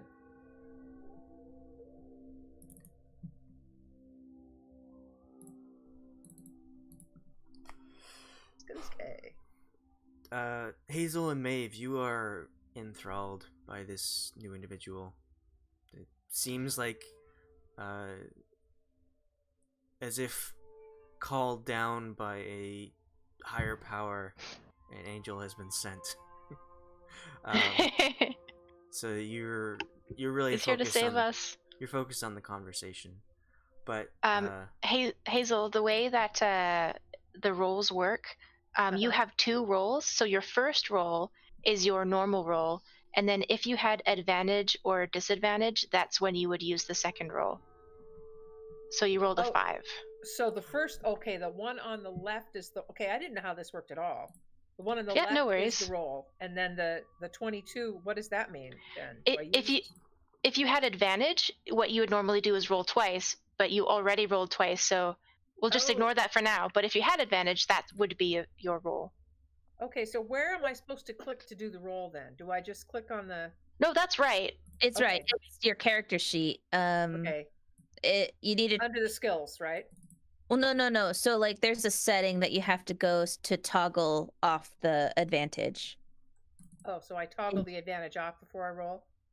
Yeah, you just want it on normal. I usually have mine on all the time.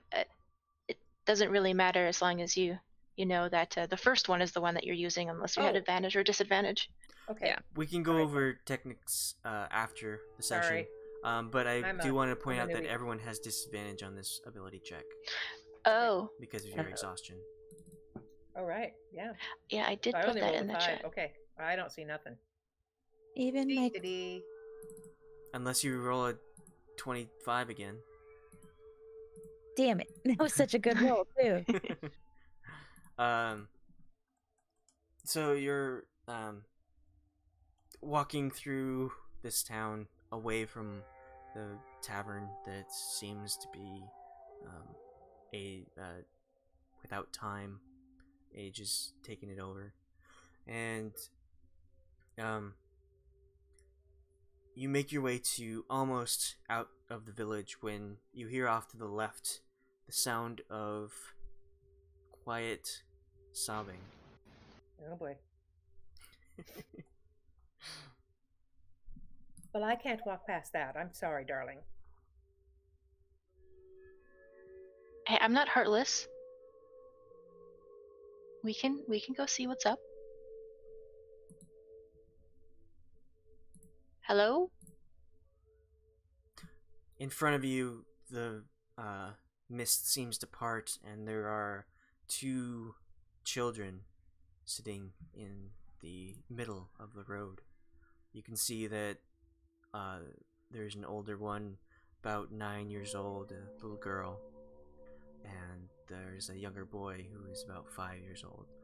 They are on their knees, quietly crying in the streets. Oh my goodness sake, Poppets. Where's your parents? The little girl will look up at you. Tears have been streaming down her cheeks, and she'll say, they're inside. And she'll gesture to where they're facing. And in front there is a large looming house with bars that are on the front of the door. They're in our home, and they told us to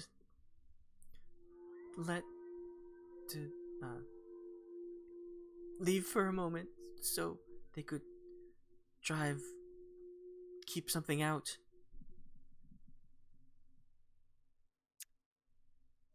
Dalen, what are they keeping out? There's a monster in the basement. What kind of monster? I don't know. It's scary. It makes a lot of noise. The mom and dad told us to come out while they deal with it. Are we hearing anything from the direction of the house? You look, and this house looks very interesting. It I don't seems need the people that fog is Kate like that in front of their house. is barring every single way except for where this building is located. They have a big house. Well, it's not good for you children to be out here with this terrible fog. Let's see if we can help your parents. No. My friend, Don't want to go in. we won't make you go inside, but we'll see if we can make it safe for you. Is that all right? She'll nod. And she'll look down to the younger boy. And he'll looks as if he's clutching a small plush toy. Oh. My cat will appear out of nowhere, seemingly from the mist, and sit next to the children. Ah! What is that? What is that? It's a cat. Did it come from the fog? It's fine. It's a cat. You're fine.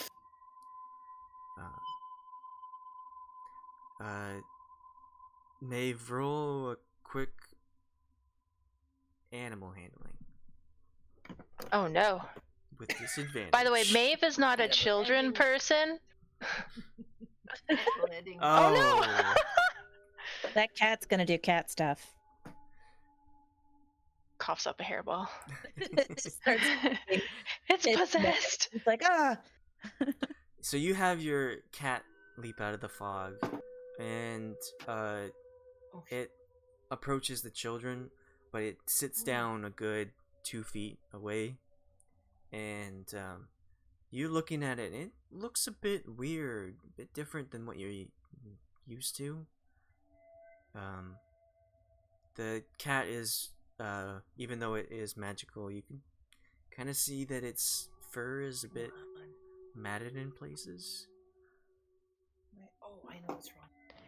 I'm gonna go closer and inspect and be like, are you alright? Samuel will, as you approach, will nuzzle against your leg and start purring. I'll kneel down and scratch and pet and try and like pet out the mats, but know that it probably isn't going to happen, and just be like, wow, that's really weird. It will enjoy your attention and affection. You do feel that the mats are there, and though it is a non-physical, I guess it's a magical creature. It's weird how these things are. Something affected it this way. Mm-hmm. To the children, I'm gonna be like, see, it's fine. The cat is very friendly. You're gonna be fine. The younger boy will look up at the older girl, and she'll reach out with a hand, trying to like ease closer to it. And Samuel will be super friendly. As this is going on from the house, you hear it might sound like a creature moaning, but it also could be like heavy wooden boards shifting, because very low groan, like.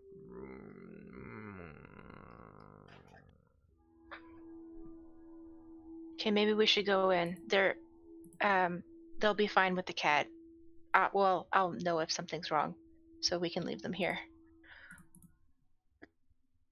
Manu Venin, let's go. Sweet. Right.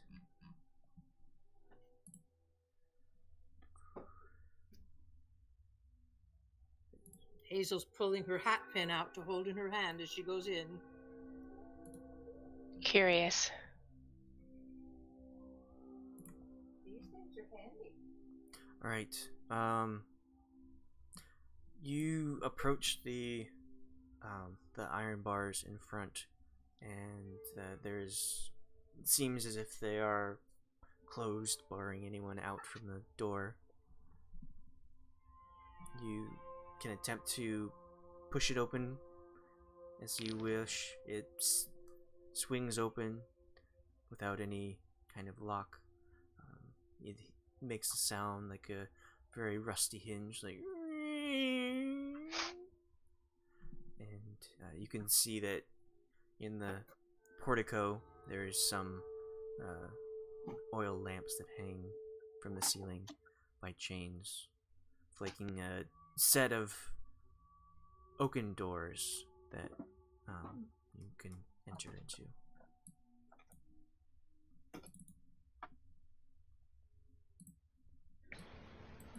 Do you enter the house? I will try and quietly enter the house. I'll follow. And I have my short bow drawn. Hazel's with you with my hat pin and my broom. What are you going to do? Clean the house? Can you see this? Yeah. No. Oh, yes. On the bottom. Oh shoot. Very I dark. feel Oh, there it my is. yeah. Very small. Can I make it bigger? Nope. At the top right, there should be a plus and a minus. Zoom in and zoom out. Oh, here we go. I'll make it bigger. There we go.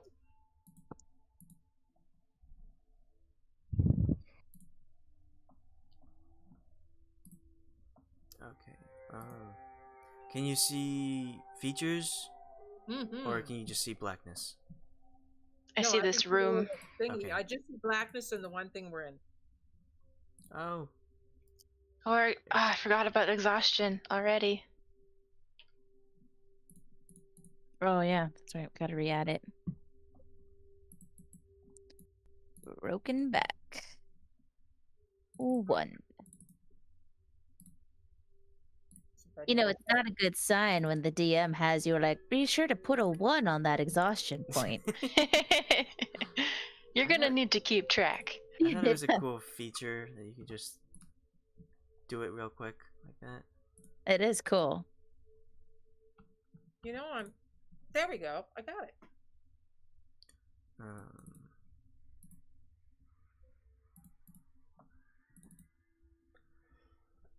Alright, one moment. Just trying to get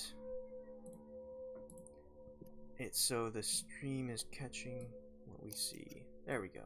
Okay.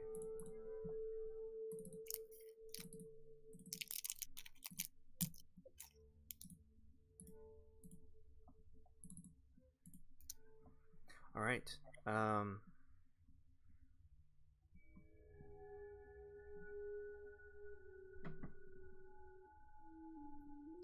You enter the room and see a grand foyer. And to your right, you see a shield that is hanging on the wall, and it is emblazoned with a coat of arms. It looks like a stylized golden windmill on a red field. It is flanked by portraits of stony-faced aristocrats. There are mahogany-framed double doors ahead of you. Oops, sorry.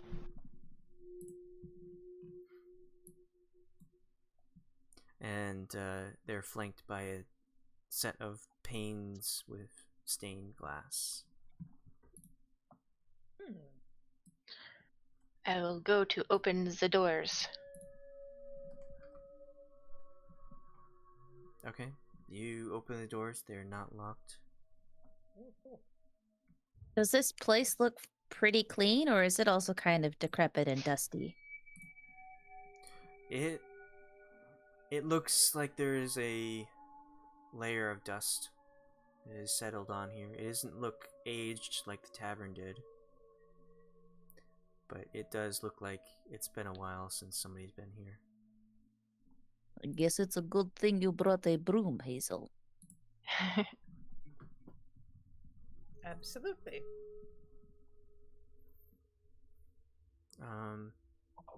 You enter this main area.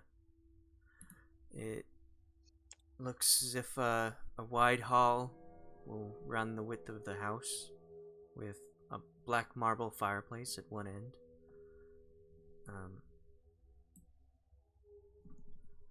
And a sweeping red marble staircase at the other end. Mounted on the wall above the fireplace is a long sword with a windmill cameo worked into the hilt. Wood-paneled walls are ornately sculpted with images of vines, flowers, nymphs, and satyrs.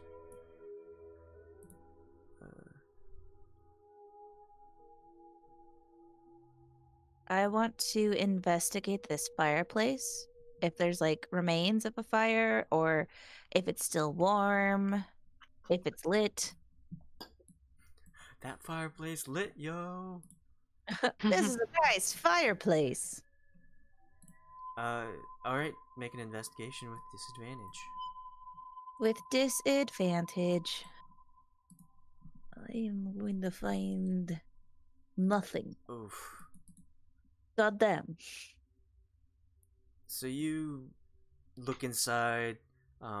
It appears that a fire had once been in this, as you see charred logs on there, and you look up and see a long corridor leading up behind the fireplace, leading up to the chimney. You don't see any signs of remains. A long corridor? It's a chimney. Oh, There are several stories to this house. I get you. I'm looking up. I thought it was like straight in front of me. I was like, I could go down this corridor. To Narnia! I'm gonna check out this sweet chimney, guys. See you later. The children said the parents were trying to keep a monster in the basement. Yes.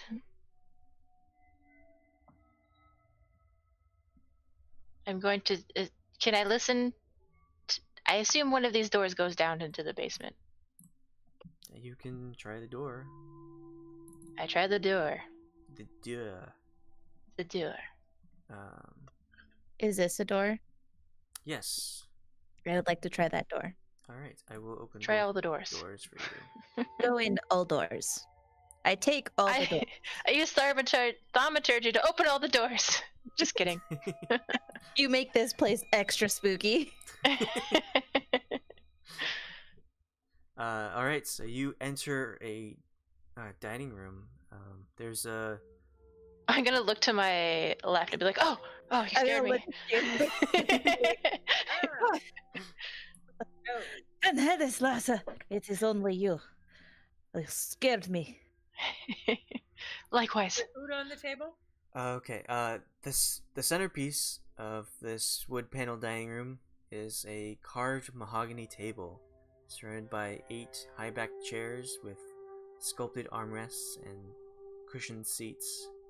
The crystal chandelier hangs above the table, which is covered with resplendent silverware and crystalware polished to a dazzling shine. Mounted above the marble fireplace is a mahogany-framed painting of an alpine vale. The wall paneling is carved with elegant images of deer among the trees.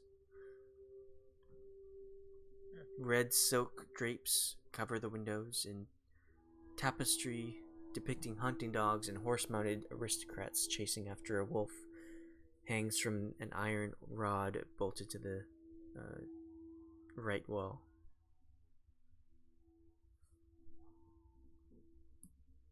I don't know what this means. And I point at the tapestry. Is this a common thing in houses? I zoned out. Was it an alpine landscape? It's the hunting dogs and horse-mounted aristocrats chasing after a wolf. Oh. Standard, except usually it's a rabbit or something. It's a rich man's game. Like telling of a hunt he had, or For fun, people kill animals sometimes. and then they document it in cloth.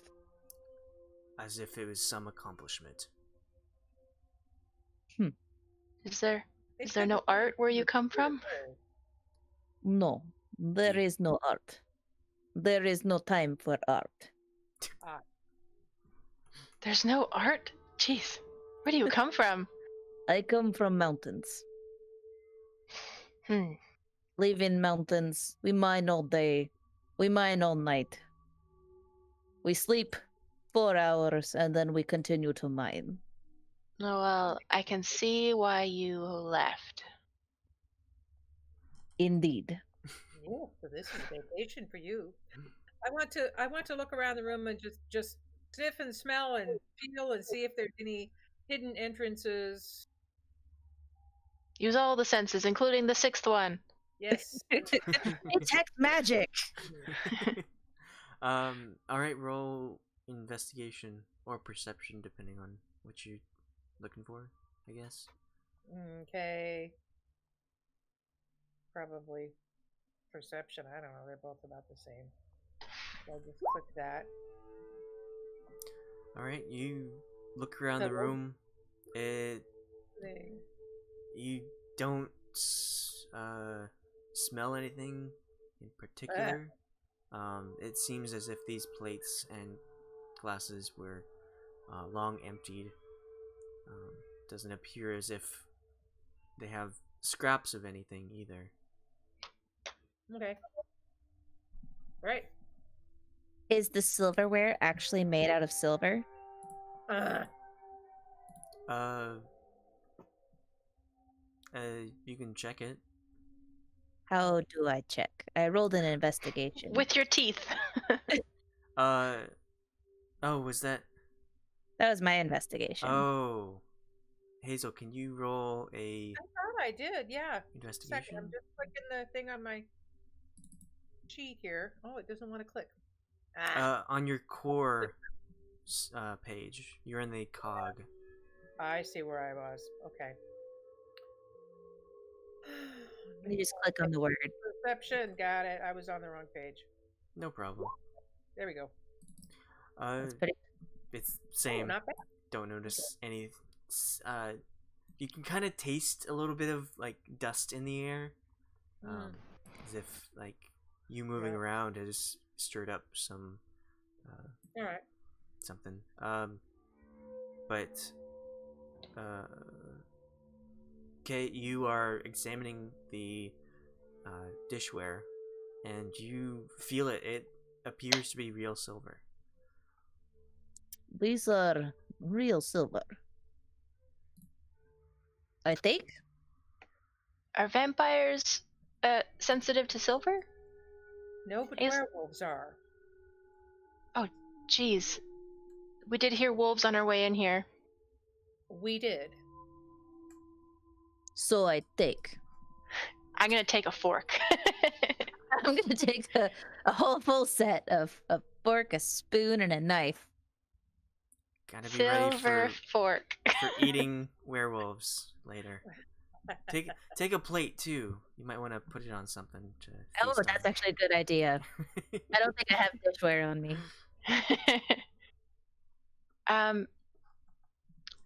My kitty cat can telepathically communicate me within 100 feet. So I want it to tell me if something's going on outside. Okay. I hear nothing. I assume everything's okay. Okay.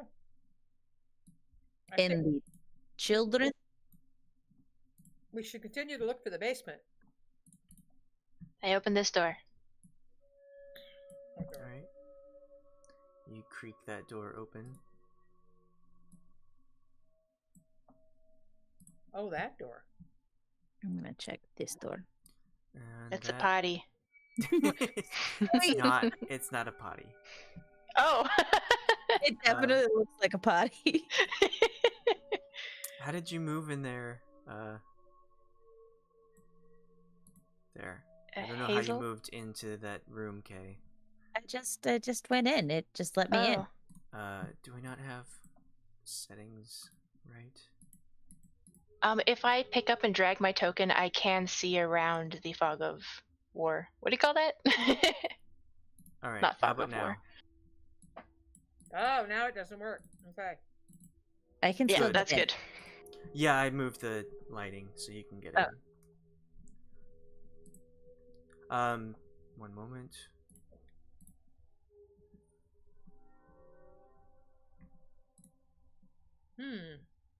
What is that? Where are you at, Maeve? Okay. I'm right beside you. Yeah, I see. You're in a little room. Oh, closet? Nope. No, I'm not. This is Dave. Oh, okay. That's Kay that's in there then. Yes. All right. You can head back into the quote unquote potty, and I'll tell you what it actually is. In here? Alright. Oh, in here. Ah. Yep. This is a kitchen. It looks as tidy as it can be, with the layer of dust, and has dishware, cookware, utensils, neatly placed on shelves, a work table that has a cutting board and a rolling pin on it. There's a stone dome-shaped oven that stands near the wall directly up. It's bent iron stovepipe connecting to a hole in the ceiling.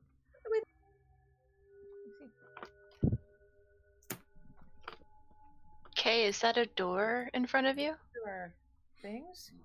I do not know. Now we get to see different parts. You'll Oh, it is table. Oh, right there. That looks like door. I will open door.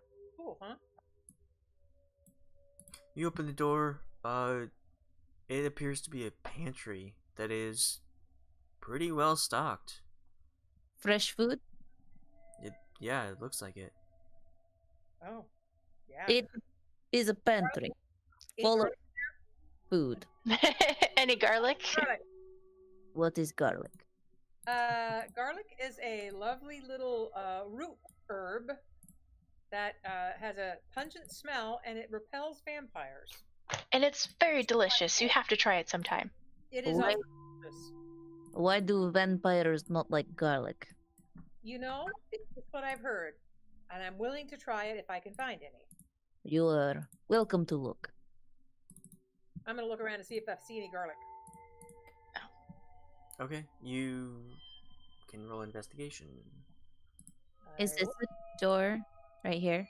Yes, it looks to be a door right there in front of I- you. Very tiny door. Door. Teeny tiny door.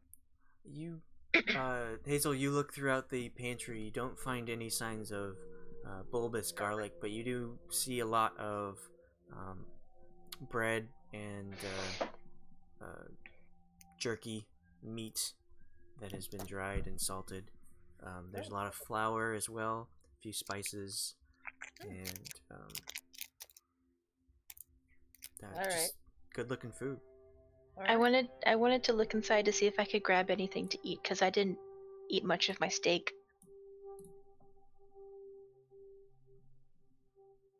But I rolled a 9. Well, you don't really have to roll Yeah, sure, investigation to find food. It's well stocked. You can find some bread in there, some jerky. I'll just grab some jerky. I'm going to eat it I have no as I'm exploring.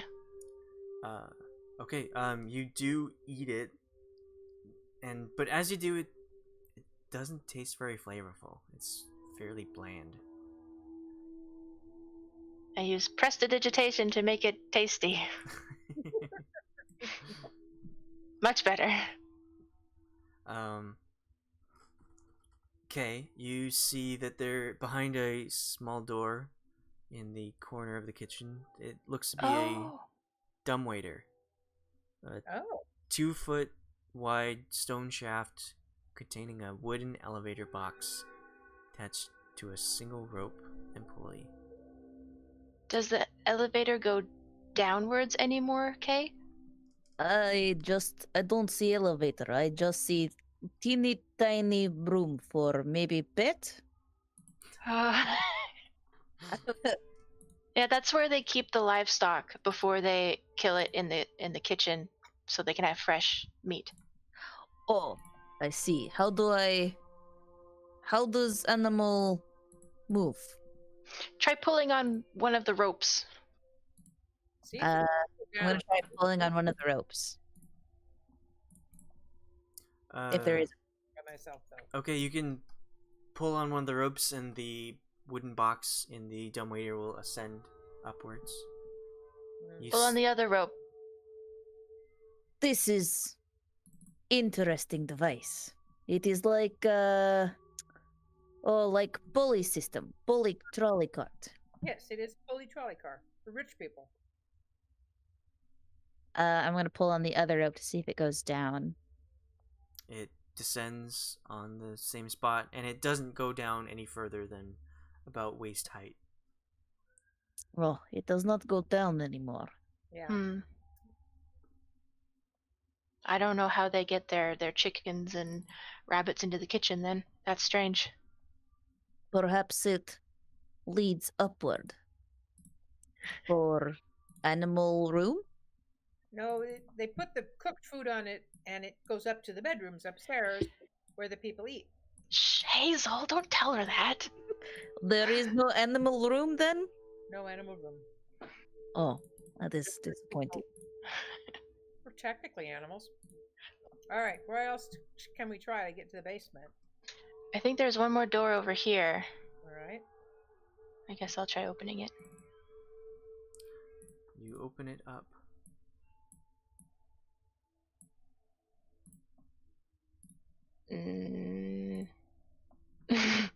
Uh-oh.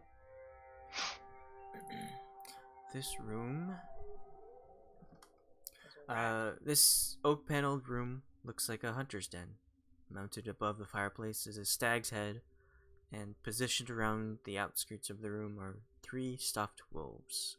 Oh God, thanks. They're stuffed. 2 padded chairs are draped with animal furs that face the hearth, with an oak table between them, supporting a cask, possibly of wine. 2 carved wooden goblets, a pipe rack, and a candelabrum. There's a chandelier that hangs above a cloth-covered table, surrounded by 4 chairs. There are also 2 cabinets that stand against the walls. Man cave. I know one when I see one. Why do these people have Fenharal? Have what? Fenharal, wolf. Oh, well, we did see that art in the dining room of the hunt, so they must be hunters for game, for fun. You're saying this is also art? I wouldn't call it art, but maybe the owners would. This is in very poor taste. I don't like it either. I'm not a fan of killing animals for fun. At least hopefully they used the entire animal once they killed it for food in the pantry. Maybe that's what you're eating, if it's bland. It tastes like chicken to me. Can I search around? Did you say there was a table with pipes and tobacco and stuff on it? Yes, this table right here, Okay. in front of the I want fireplace. to pick up a pipe and load it with some tobacco. If it's tobacco nearby. Don't seem to find any tobacco. You just see the pipe rack. Oh. I'm gonna look in this cabinet. And I'm gonna look in the top one. Okay. You open the cabinet and you see that there's a small ornate box on the shelf directly in front of you, and there is also hanging in the cabinet are several wine glasses. Look similar to the crystal ones that were in the dining room. I'm going to open the ornate box. You find inside a simple deck of playing cards. I Wait, don't read them! Just kidding. Put them back! You are now fated! I'm gonna take these cards and so I can are they in a box or are they like just contained, I guess, in the box? They're just loose inside the ornate box. This is very strange. What are these? They're cards. You see this table over here with the chairs? People would sit around that table and they would play a game using those little pieces of paper with the And don't say what is a game. I understand what game is. It Can seems we like play game? where you come from, there's no fun. There's no art. There's only work. It's like mining, but with paper and it's fun. Yes, we have games. I am not Dalen. I can't tell if that's an Elvish word or your accent. Dalen, little child. Ah. I am going to pocket these cards. Okay. Perhaps we can play game later. For fun. Yes, yes. Maeve, you reach out and attempt to open the cabinet, but you find it is locked. Hmm. This sounds like a job for thieves' tools. Do it. Dex with disadvantage. Disadvantage. Oh. Damn. Don't let disadvantage keep you back. Can I do it in like such a way where if I do it quick enough, I can be like, oh, it wasn't locked at all. So we don't know. It's Yeah, just open. You'll reach out and with a flick of your hand, before even like really touching the latch on it, you manage to unlock it, pull it open, and inside you see hanging in the cabinet, much like the wine glasses in the other one, there is 3 crossbows. One is a heavy crossbow, one is a light, and one is a hand crossbow. And along the shelf in front of each weapon are 20 bolts that can be loaded into each one. Do they look like normal? So it looks like bolts? 60 bolts total. And are they normal wooden kind of bolts? You can look at them and it looks like it's tipped with some kind of metal. Is it silvery colored? It's iron colored. Oh. I'm gonna say, well, that's not very responsible to leave a cabinet of weapons open for the children.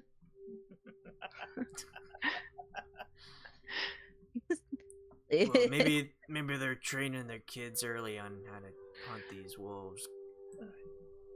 They did say that there is a monster in the basement. It's true. Are there any missing?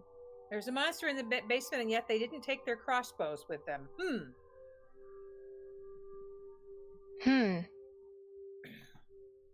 Maybe they were surprised. I don't know. And we're not hearing any sounds coming from anywhere. While you're walking through the house, you hear the occasional groan of wood panels. It seems as if the wind is making the house settle, as they would call it. Okay. And also, Hume is making quite a bit of noise, stomping around in his heavy armor. Did we miss anything? I don't know if there's a door here to get to the basement. Is it one of those like cellars that are accessible from the outside? I guess we should have asked the kids. Secret entrances? Could there be any switches? Have we checked everything that look for? What if we go upstairs? Maybe Well- there is second staircase. Could be Up seems like The the odd opposite of to go down. out to it from here. But we've looked everywhere else. Yeah. Where to go but up? All right. Hi ho, hi ho. And up to stairs we go. Alright. Stop moving your character so I can move. No. Alright, so Kay is the first to go up. Who is next? I followed her. I'm Okay. behind her. So I move And your then token. then I'll Hume go. will be behind. Oops.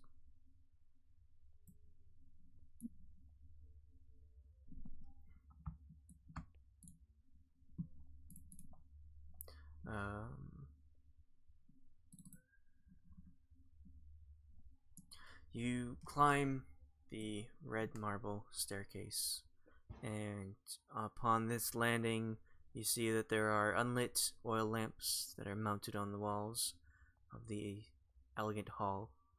Hanging above the mantelpiece is a wood-framed portrait of a family. Oh. 2 adults and 2 smiling children. Okay. Cradled in the father's arms is a swaddled baby. Uh-oh. No. Do we recognize the kids from the street? Yes, the 2 children are of the same age as you saw them out front. Okay. You see also standing suits of armor that flank doors to the right and the left. seems like each suit of armor is clutching a spear and has a visored helm in the shape of a wolf head. Oh boy. The doors are carved with dancing youth, and the red marble staircase continues upward to spiral onto the next floor. You feel a cold draft is coming from down the steps. Mm-hmm.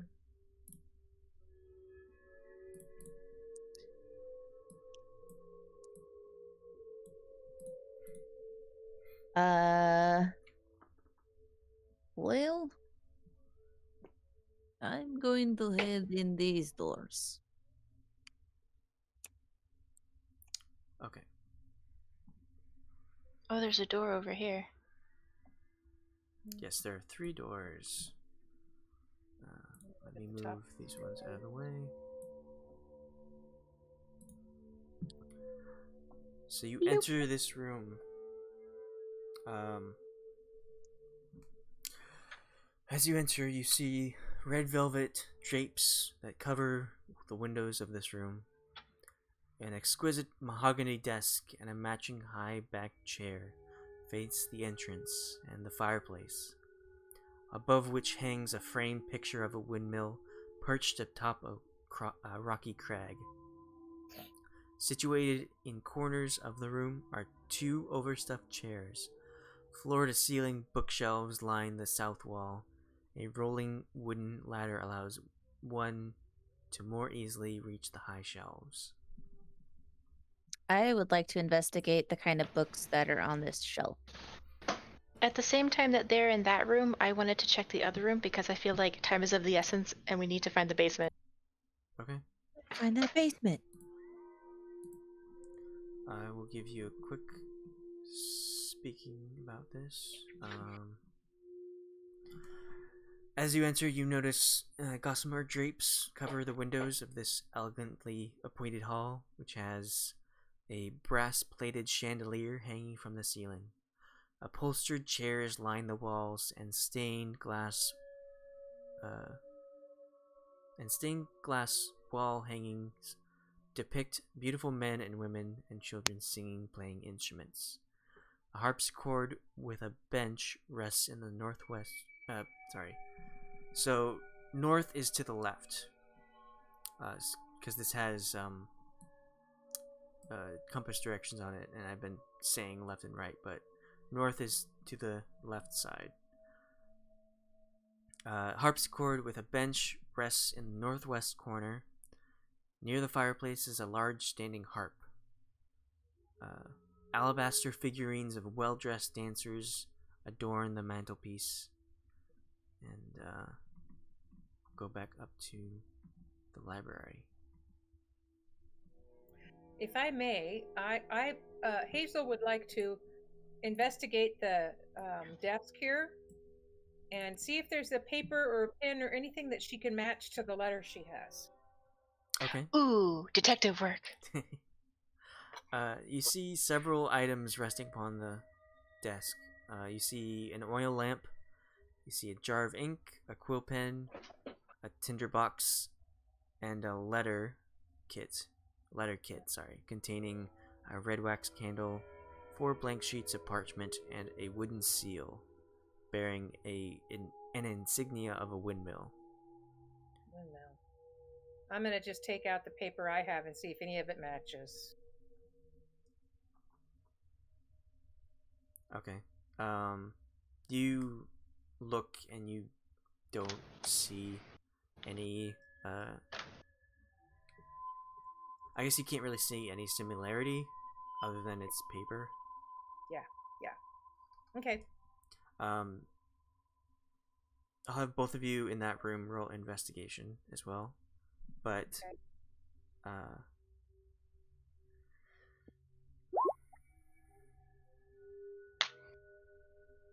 okay, as you're searching the desk, Hazel, you do notice that pulling open one of the drawers is an iron key.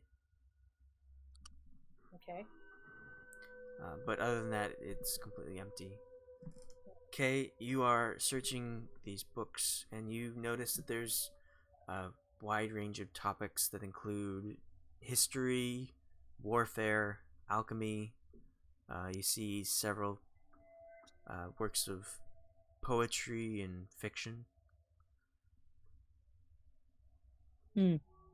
Nothing out of ordinary in bookshelf. Anything over there? I found an iron key in the desk drawer. Perhaps that may lead to basement.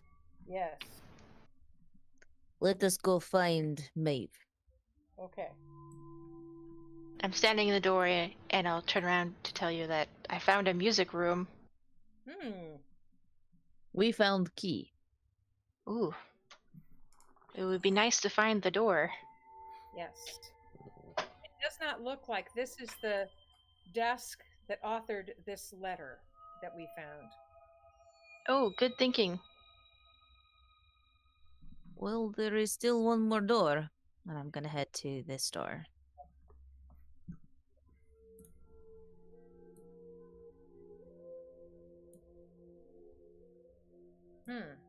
Tiny little room. Investigate this room. Nothing. Oh man, that exhaustion's really killing everyone. It's so bad. So tired. Oh, In- great beds. In here you see an undecorated bedroom. Contains a pair of beds with straw stuffed mattresses. At the foot of each bed is a footlocker, and you see servants' uniforms that hang from hooks.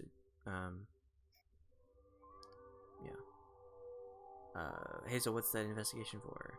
I was the same thing. I was looking around as well. Okay.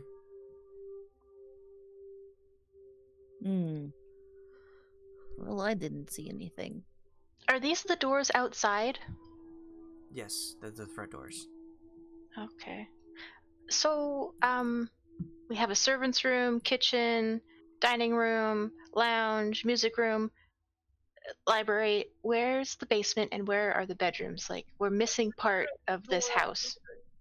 Look at this little door right here in this little bedroom. This looks like a servant's room. What's this little door right here in the corner? Isn't that a door? Yes. Ah, You open that one up as well. yeah, what's in there? Can you see that? Can kind of see it. I'll step back out so I can... There. What is it? Here? A closet? No, here. Oh, that appears to be a closet where uniforms are hanging. Oh, okay. That's what that is. All right. This is a little door? That's is? the dumbwaiter. Oh. I fit in. I am small. I am small. Basement, please. Basement, please. Ding. I think there's got to be a secret entrance to the basement. Oh, there's 3 stories, so there's another floor. Yeah, are these stairs going up? Yes. Okay, let's go up. There's 3 stories and an attic. Maybe If- I there's a counted the slide that goes windows. down to the basement once you get to the top. If I'm feeling really tired, maybe we should do something about that. I don't know if I can really do much in this state. Must be bedrooms on the top floor. We can take a rest in the bedrooms. Are you suggesting that we sleep while Yeah. there are monsters? Yes, while the monster tears the people apart in the basement. And leaves the children without parents? That's very true, but I couldn't sleep with leaving those children outside, and they won't come in until we deal with whatever is in the basement. Is there a spell or something? Caffeine, coffee. Does anyone know? Sorry. Coffee. I know. not to my knowledge. All right. Alright, well, let's head upstairs.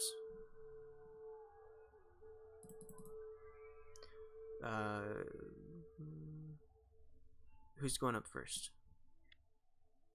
I will. Oh no, I think Hazel. Did you say you were going up first? I started up the stairs. Okay. Okay.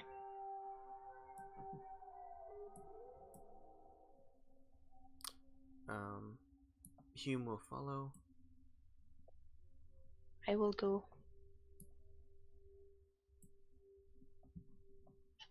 Oh, there we are. Okay. And then K's.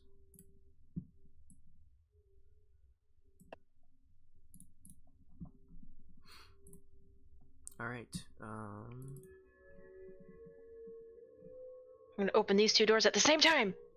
so you climb the red marble staircase to its full height.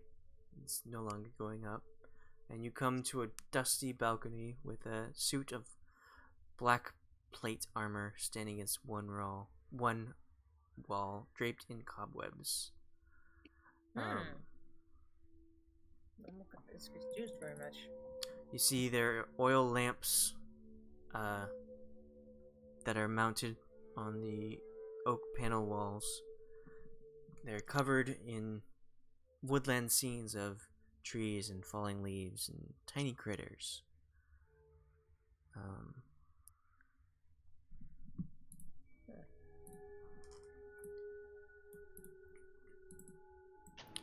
And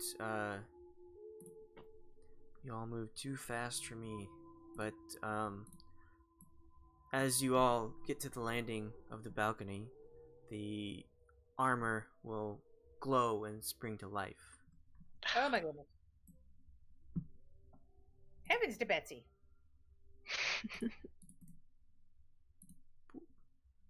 Ah! Ooh, that's scary looking. Alright, everyone roll for initiative. Oh boy.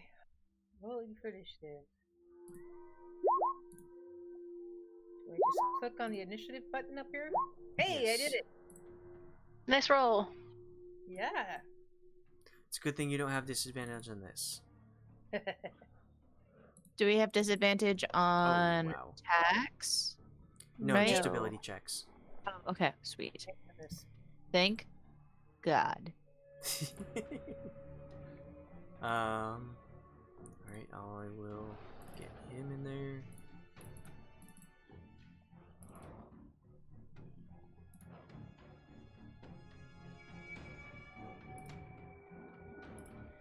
Animated armor. Initiative 19. You get to go first. Quick, take it down. No. Oh, with my 7 hit points? No. And my -1 on strength? That's where I put my dump stat. You have a Okay. pointy hat and a broom. You have magic, right? It's true, I do have a thing out the room. I know. Against But- animated armor? Alright, Hazel, you're up first. I'm gonna throw my broom up in a defensive posture and jump back out of his way as soon as I see him light up. I'm gonna get out of the way so that the little magic user is not, the first one to get hit, hopefully. How far back can I jump? Don't jump Well, off the balcony. You Jump out wouldn't the be able to move far away, but considering Yeah. Hume is directly in front of it, I think you're safe. As long as you don't draw too much attention yourself. But I've got my staff up, defensive. Okay. Are you taking the dodge action? Is that what a person can do? Okay, I will do that. Okay. Dodge action means you have advantage on dexterity saving throws, and creatures attacking you have disadvantage on their attacks. Okay, let's do that. Okay. You can also choose to attack it if you'd like. I can try a magic missile. Yeah. Okay, we'll do that. Now to do that, I'm just gonna click on that somewhere here. I just hit magic missile right here. Like that. Yes. You roll it. 2 more times. 3 total for first level magic missile. Yeah.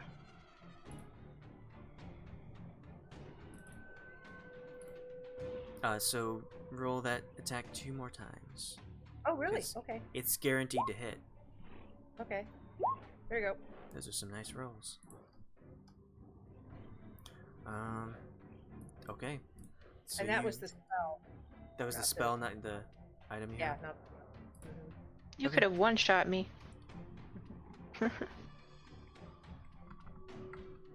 Zippity zap. So you jump back after seeing this armor start to move, light up, and throw out 3 glowing darts that hit it directly in the chest. It will feel the blast back, and it will reach for its weapon that it has, and it will swing out at Hume.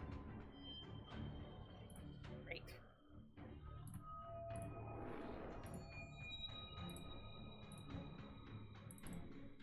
And though he does not have his weapon drawn yet, he is carrying his shield, and which is emitting the light, and reach up and block both blows as the armor swings its weapon at him.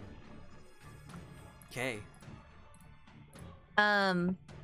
Would I be close enough to have advantage on my attack?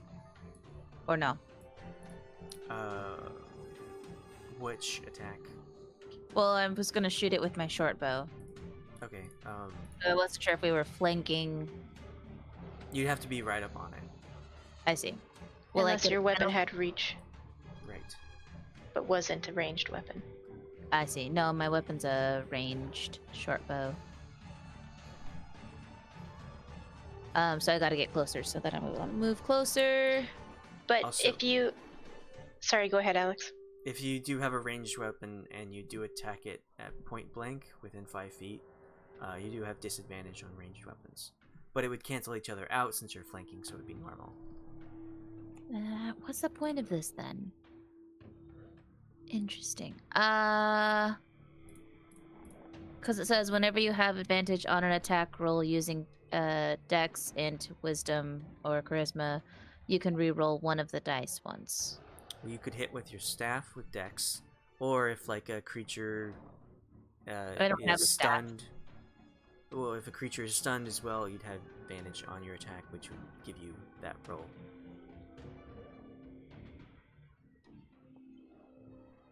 Some sort of benefit that would give you advantage in that sense, but not flanking. I see. Yeah, because hand axe uses that. All right. Well, I will just shoot it. 19. That hits. 8 piercing damage. Alright, you pull back your bow and aim, and it just hits it between the helmet and the breastplate, and you can see an arrow sticking out of its neck, where its neck would be. Neck hole. Got him in the neck hole. Alright, anything else? Nope, that's it. Okay, Maeve. Okay. Out of the folds of my dress and my scarf appear 2 short swords. And I'm going to try and hit one. Normal roll. Yeah, it just barely hits. Okay, so I get to do that, and then also this. Ooh, sneak attack. And then with my bonus action, I will attack again. But I don't get to add my dex to this attack, so I have to. Well, I mean, yeah. So how do you want to finish off this creature? Oh, You guys did a lot of damage. it's... Well, the 6 is only actually a 2, if that makes a difference. Because I Oh. can't add my ability modifier to the second attack. Then you slash at it, and it like hits the head, and the head starts spinning, and it looks really badly done. Okay, I'm gonna make a button for my second attack so that doesn't happen again. Okay. Anything else? No. Okay. Well, it is up to Hume. He'll pull out his flail, start swinging it around. But the armor is just like staggering around. It looks like it's badly hurt, but he just barely misses. Hazel, your turn. Well, I'm gonna try giving him a whack with my staff, my broom. I'm gonna slap him with my broom. With which end? With the pointy end. It pokes people hard. And I'm gonna hit, I guess quarterstaff is that one. Yeah. I don't think I got him. You start smacking him, but the armor is just too much for you. Yeah. You don't seem to get it down. And I was only using one hand, so. Whack! That was more of a reaction than a hit. Alright. So it will like upright itself after it's been like, disoriented a little bit and turn to Maeve, who just hit it quite a lot, and it will strike at you.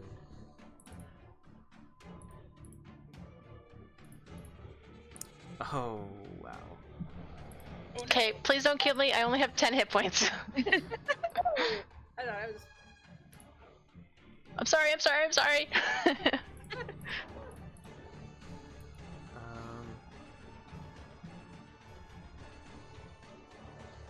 So it will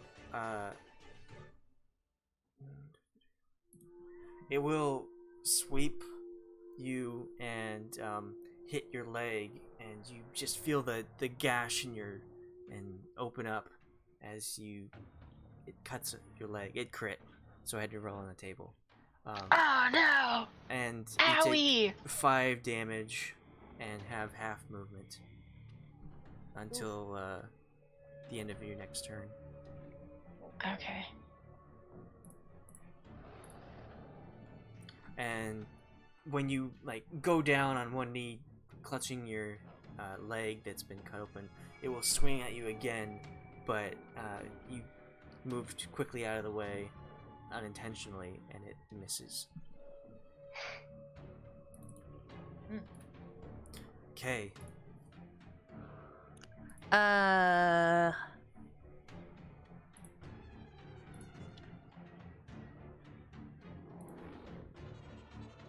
right. I am going to use ice knife.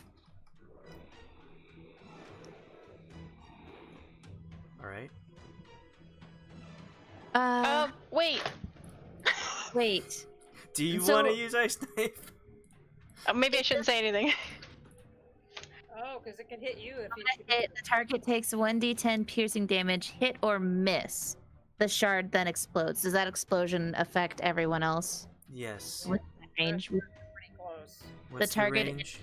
Creature within 5 feet of it. Yeah, so you So got that would 3. That'd be Alright, with everyone. everyone. If you were role playing that you really didn't care about these people, then yeah, you might use ice knife. I could create a bonfire right in its cube. Yeah, you could. And that takes, it has to succeed a dexterity saving throw or take 1d8 fire damage. For all of us? No, just in the Just the- space. Yeah, so I'm basically creating a bonfire right on top of it. Okay.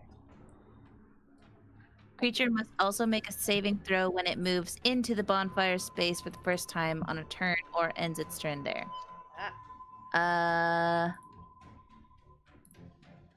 Okay, yeah, I'm gonna try that. So okay, it's gonna say, Nardanan Salin. Create this bonfire. Okay. So describe how it dies. So I say my elfish curse, and suddenly this bonfire materializes right on top, and I imagine that I have it materialized just above the suit of armor so that the logs that are on fire crush the suit of armor. I shield And I myself. say- I say, "Fen haral malhalam. Is everyone okay?" My leg. Not Maeve. I'm okay, but Maeve and see if I can apply aid. I do have a. Let's see here. Would I just do a medicine check? You do a medicine check to see what the damage is. You wouldn't be able to heal her without a healer's kit. I'm okay. I'll survive. I'll just hang out in the back. Okay. I don't think I have. Oh, I do have a healer's kit. Can I use my healer's kit? So healer's kit are mostly for stabilizing creatures. But Hume will come over and rest a hand on your shoulder, and you will feel completely better as you are healed for 5. Oh, nice. Wow. The power of the holy man. Thank you. Yeah. That was I like the. Did you draw that, Althea? The fire. Yeah. All right. Well, I kind of wanted to see what he was guarding, but now there's a fire there. I can dispel fire, and I'll cast Druidcraft to remove fire. I'm gonna kick one of the logs.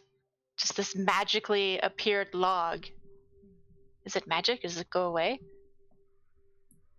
If she kicks it out of the fire, I would think that it's no longer part of the fire, so now it's just this crispy log.